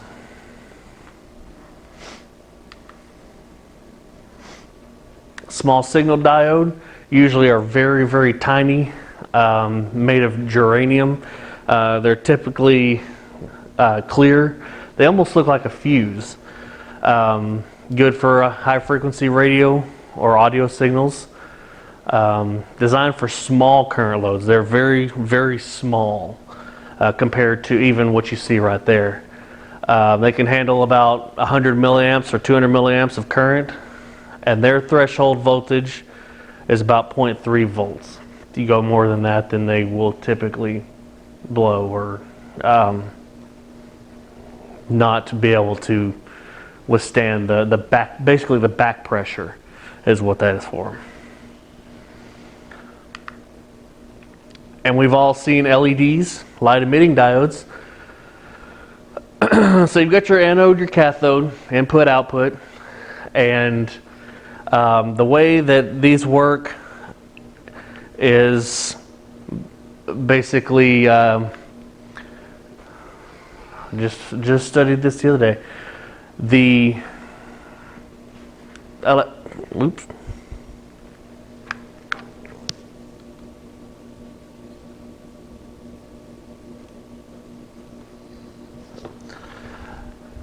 So what we have here is the electricity will come in, electrons will come in and pass from one side to the next, and that will cause the release of electrons, causing it to light up. Depending on what the material is, we'll give you the different colors. Use as a status indicator, backlighting. Your phone is usually lit by LEDs.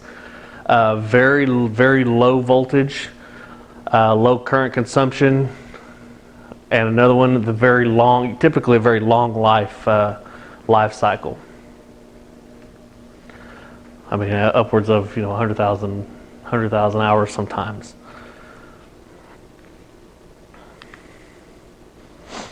So review on anything that we just went over. Did we go over anything too quick, or you need to go back on anything? We don't know what we don't know. Okay. All right, well, let's see here. What determines the frequency of an LC oscillator?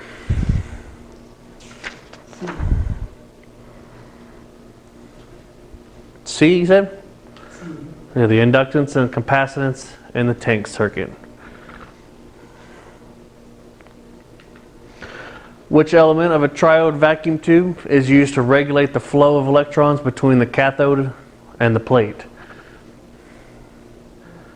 Between the input and the, basically the output. Control grid. What is the approximate junction threshold voltage of a germanium diode? That's the little bitty one that,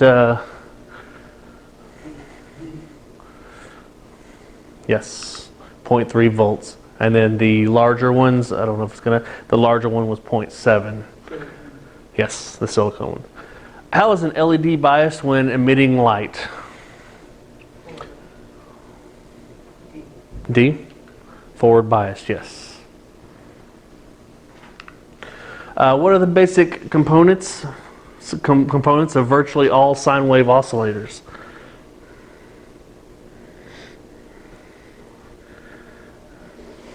It's not a, this is the voltage divider or something. Let's see, circulator, don't know what a circulator is.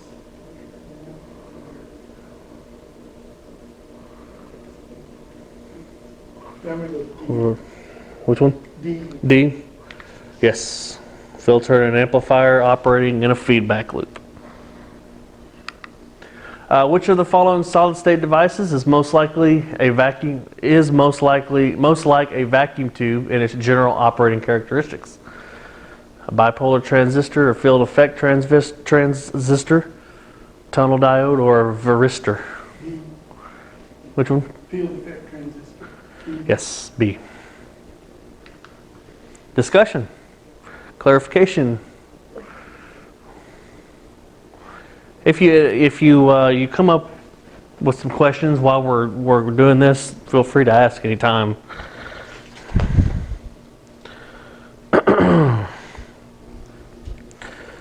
Okay.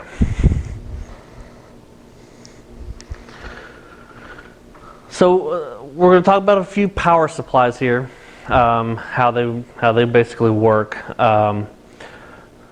So this is going to be AC in. Basically, it's your wall power. A power supply, it's what it does is it takes AC. It's going to strip out half of the AC's wave there to give you DC power. This is what the DC side, the output's going to look like. When it comes to power supplies, what you have to pay attention to is its current rating. How much of a load can you put it under, and its peak inverse voltage.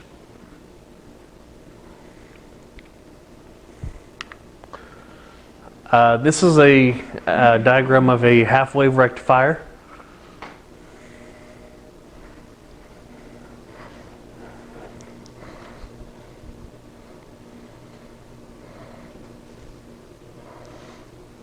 So we've got the AC input. That's a transformer right there. And this is going to do basically the same thing. It's going to take AC power and it's going to turn it into a DC output.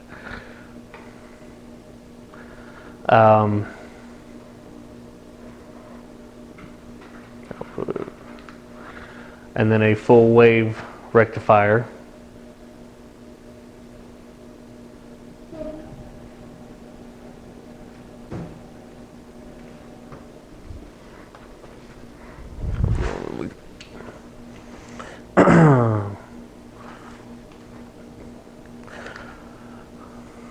And then a bridge rectifier.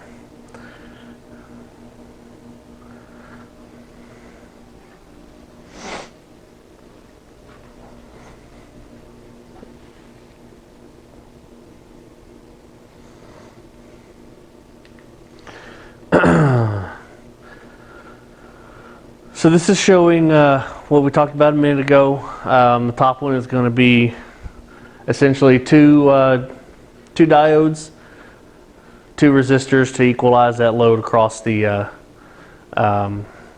actually equalize the current across that that circuit right there, and then the one underneath it will equalize the voltage. So we've got the two diodes, and in between those connected in between the two resistors right there. That'll equalize the voltage, where the top one will equalize the current.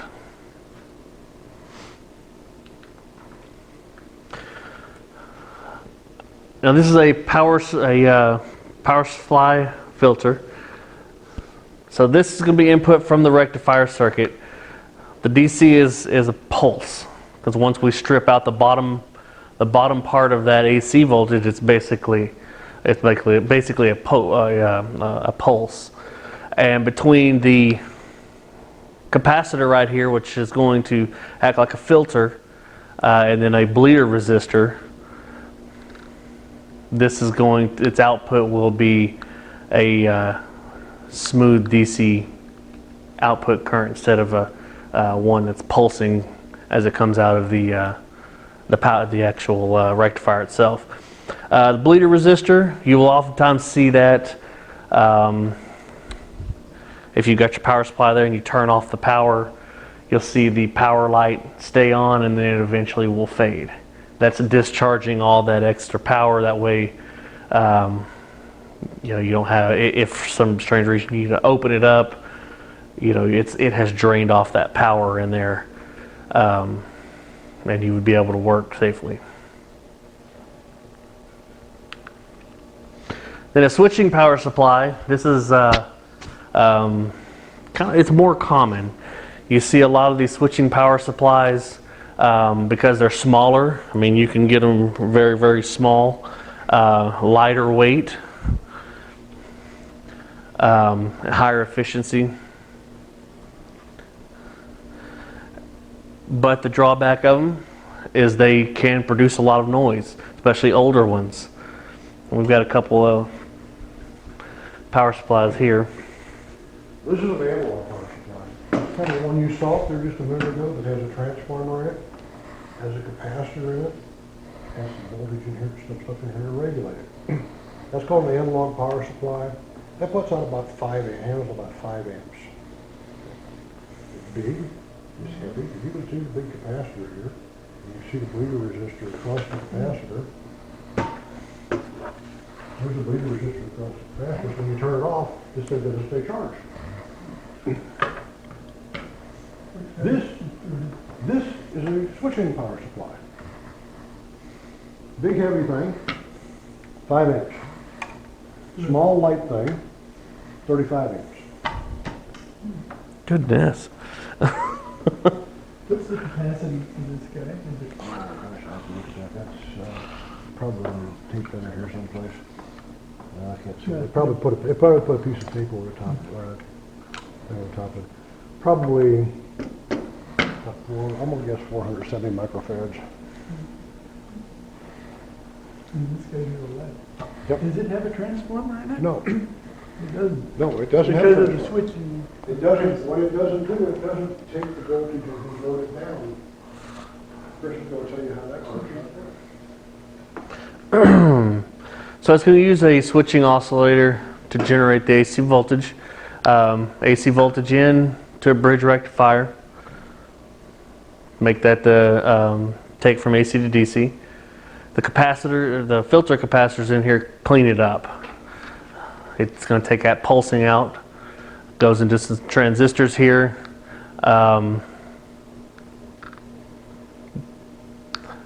The high frequency output transformer, and into the full wave rectifier. So you see it's got both a bridge rectifier and a full wave rectifier built into it. And then that's then will go into some more output capacitors. And then that will give you your DC output there. So it's a little bit, which one? let's see, I don't have a, where was that? It's a little bit more complex. Doesn't have the transformer. The transformer is what is very heavy there because it's, you know, it's wire just wrapped and wrapped and wrapped. So it's both more efficient and can put out more DC current and power.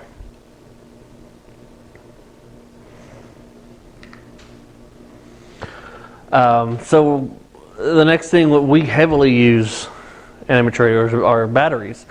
This particular type here is a lead acid battery. Same thing that's in your car. Some of its advantages: it's readily available, easy to charge. If you're in a bind, you can charge it from your vehicle. Disadvantages: because it's full of lead, it's very heavy. If it spills, it's got an acid, sulfuric acid in there.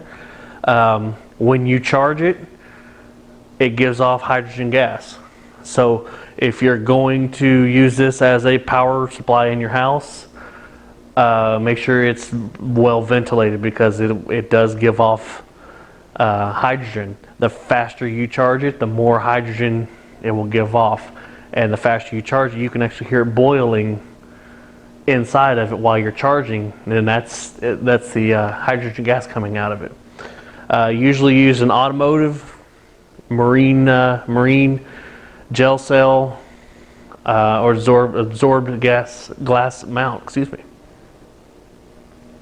Now these can really they anything below 10.5 volts, it starts to damage.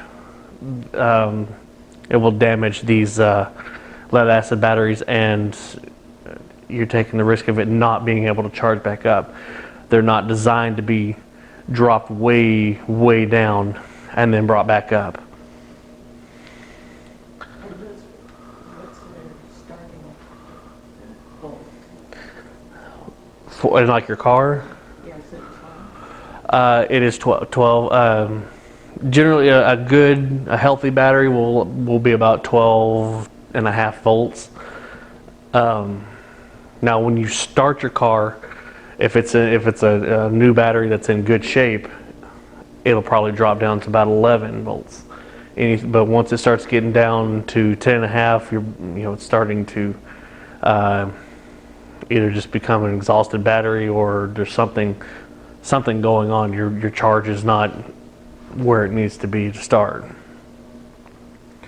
So main things, if you're gonna, it needs to be ventilated wherever you're gonna be charging it. NiCad batteries. These are, they're very common. Yeah, they're still pretty common. Readily available, easy to charge. They don't weigh a lot, so you can carry them, if that's what you need. High discharge current during low internal resistance. Some of the disadvantages: you can't just throw them away like you can alkalines. And then they have a memory effect. The memory is basically you're supposed to allow them to discharge as much as they possibly can before you charge them. Because if you go, say, a 12-volt battery, or in this case a 6-volt battery, if you let it go down to 5 and you charge it back up, and then go down to 5 and you charge it back up, eventually that capacity is going to be, it's not going to be able to charge over 5 volts. NiCads are very, very prone to that. That memory effect is what it is. So when you install a radio in your vehicle, one of the most important things you can do is connect it directly to the battery. I'm very careful to say, if you have a small radio, a low power radio, then you might be able to use a cigarette lighter in your car. The best thing to do is go, power wires straight to the battery with a fuse in there, just in case something were to happen, it short out. I would not recommend that you use these for especially a high power mobile radio. You can overload the wires, they catch on fire, melt, anything like that. Solar cell. Solar cells have come a long ways. Even 15 years ago, they were not very efficient. They had a very short life cycle. Solar cells have, like I said, they've come a long way. They generate electricity through sunlight, through photovoltaic conversion. Basically, these are going to be your solar cells right here, going through a diode to prevent the flow of electrons. Going to go this way. The diode prevents it from going backwards. Goes into a controller. The controller basically will regulate everything, make sure that the voltage is constant, and then go into a battery or some sort of radio. Usually you go into a battery with them. Any questions on that so far? No? Okay. Wind power. There's a lot of uses for wind. Problem is, it doesn't blow all the time.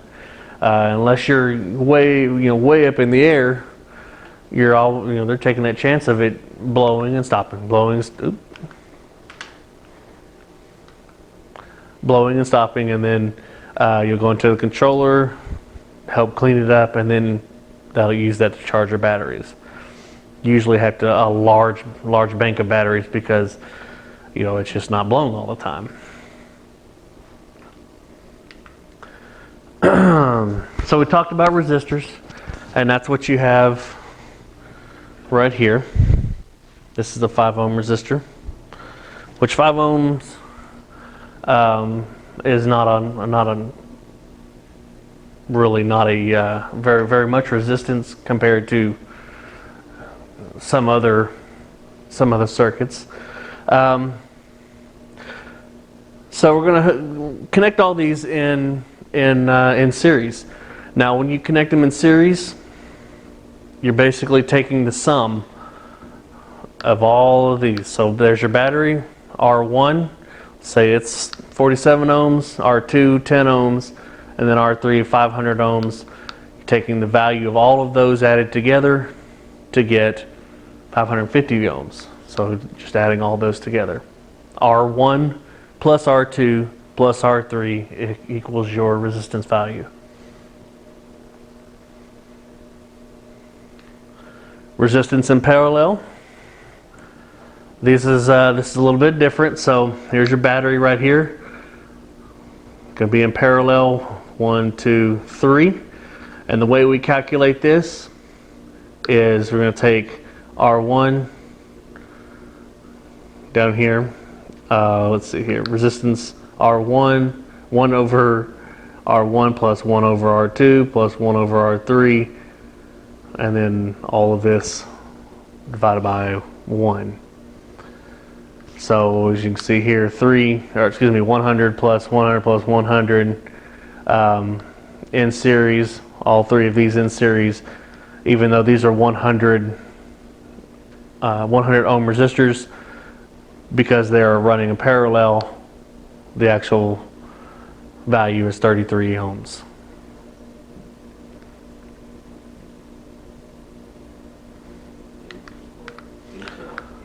Altogether, that's going to be the overall value of those. Where this, you add everything, this is going to be, you end up having to divide to find out the, and it doesn't matter if it's 3 volts, I mean 3 resistors, it could be 100, R100, R101, whatever it is, the equation is still the same right there. So current flow, basically, current flows from negative to positive. In a series circuit, current is the same all the way through all the resistors. The total current flows through each of the resistors to give you your total. This is showing I for resistance. That was what we said in and the technician, we called it resistance was I. And then this is going to show it in parallel. So it doesn't just flow, directly. It's, how do we have this? Total current. Yes. Yes. I was looking at that going, hang on a minute. So the total equals the sum of the currents through each branch. Any questions about those? No. It's just something that you have to memorize for long-term use. An inductor basically is a coil.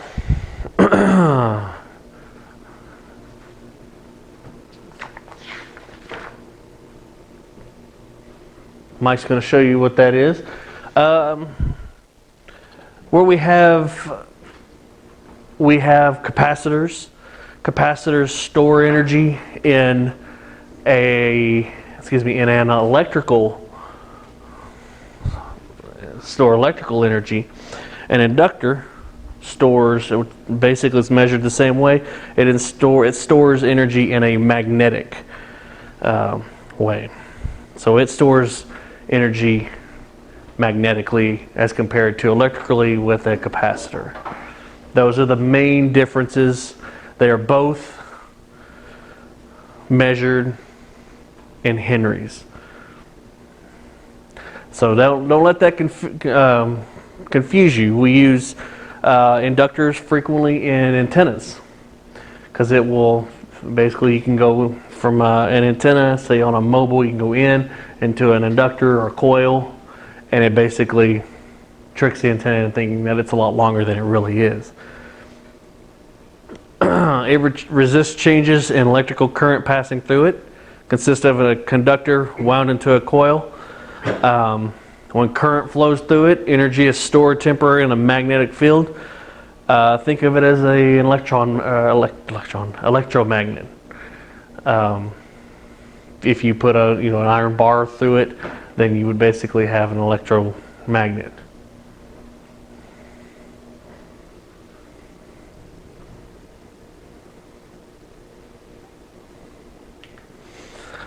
A few different examples. Air core, tapped. This is we see these frequently in antennas. Toroid core, and then a ferrite core. And those are just four different types. The toroid core, large values of inductance may be obtained. Magnetic properties of the core may be optimized for a specific range of frequencies, and most of the magnetic field is contained in the core. We will use these frequently for bandpass filters. We'll tune them for a certain frequency, and then I'll say on 20 meters. If you want to hear only 20 meters, you can put a bandpass filter which has these toroid cores wound around them like this, and it will block out anything but the 20 meter frequencies. We used some of those at field day this past year. And it's basically just a wire wrapped around an iron core there.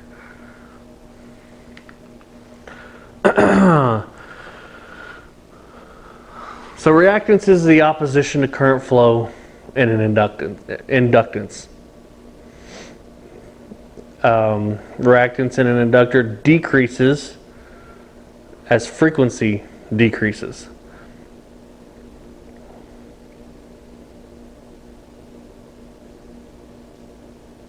I know there's something else I need to add to that, Mike. Well, this is an example of a low frequency. At a low frequency, you have a lot of power flowing through it. Click. And then at a high frequency? High frequency, the reactor increases as frequency decreases. The high frequency, you don't have a lot of current flowing through it. It actually opposes the current flow in an inductor. vary by frequency.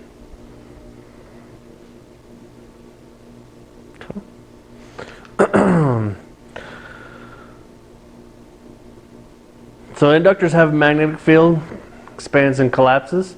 This is a this will be the coil, a coil type right there. Now there's one thing that you have to keep in mind about inductors. Because they have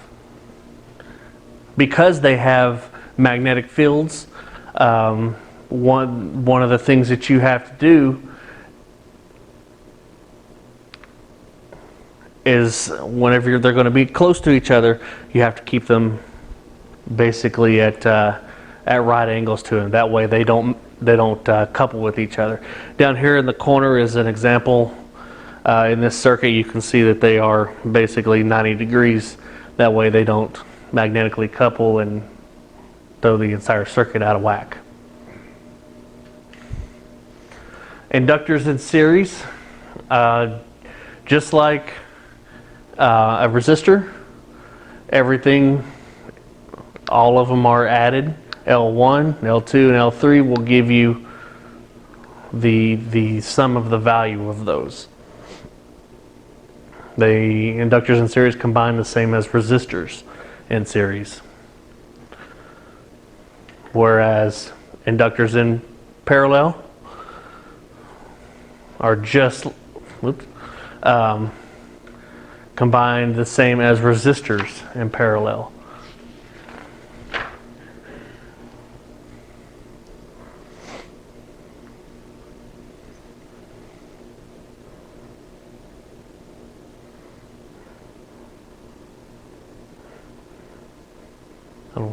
I don't want to rush you, so.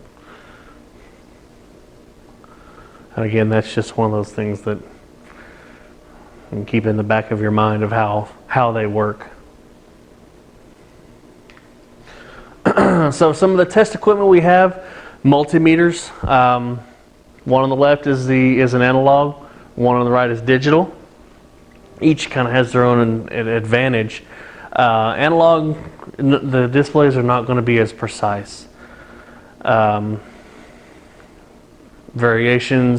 and variations are detectable. They have a low impedance input and may influence the measurements. Where on the digital side, they're typically more precise. Variations in the circuit may not be detectable. Typically have a high impedance input. High impedance input will not load the circuit. So you will often you'll see both of them. You can still buy both of them. Digital, you'll see those quite frequently in use.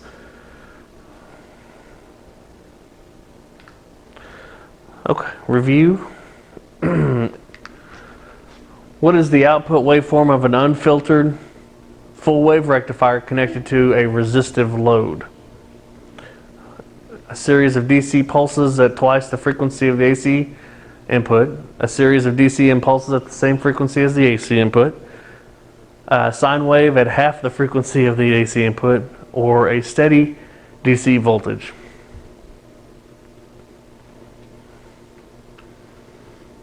That was a mouthful. Which one? A. A series of DC pulses at twice the frequency of the AC input. Yes.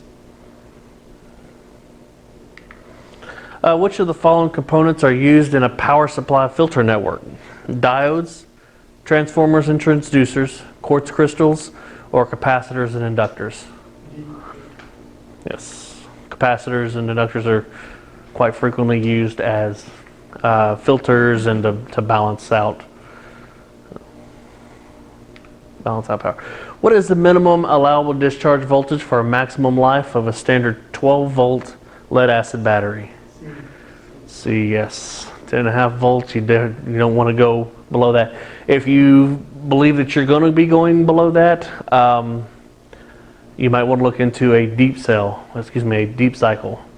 battery. Those can go down to a much lower voltage. They're usually larger, heavier, and are typically more expensive. What is the name of the process by which sunlight is changed directly into electricity? A. Photovoltaic conversion. Yep. What is the total resistance of 3 100 ohm resistors in parallel? Yes, C. What is the inductance of 3 10 millihenry inductors connected in parallel? 1 over 0.1 plus 0.1 plus 0.1. So 1 over 0.3 plus, is it 3.3? What was that previous question? Let me go back one. Total resistance 3. Okay. This is essentially going to be 1 over 0.3. 3 10 millihenry inductors connected in parallel. 3.3 3.3 what? millihenry. Millihenries, yes.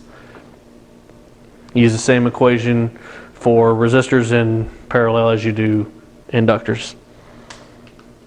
Which of the following causes opposition to the flow of alternating current in an inductor?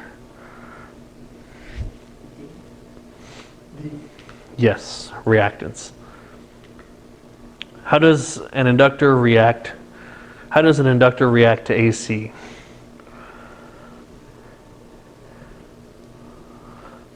Frequency of the applied AC increases as the reactance decreases.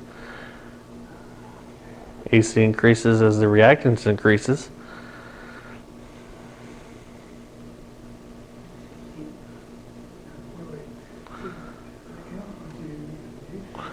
Oh, yeah. The Inductor. amplitude ones are both wrong, so let's see. Yeah, it's D. D. Just the keywords there are as the frequency increases, reactance increases. What is the inductance of a 20 millihenry inductor in series with a 50 millihenry inductor? C, 70. 70, yep. It's going to be the sum of those two. How should the winding axes of a solenoid inductors be placed to minimize their mutual inductance? Right angles, C. At right angles to prevent magnetic coupling. What is an advantage of the digital voltmeter as compared to the analog voltmeter? Better measuring computer circuits, C. better precision for most uses. Yes. Discussion. That was the difficult section. That is a very difficult section right there, but we made it through it. That's what I was telling you at lunchtime, that this is the one section that I kind of struggled with a little bit, but we made it through. So that is the end of section 2.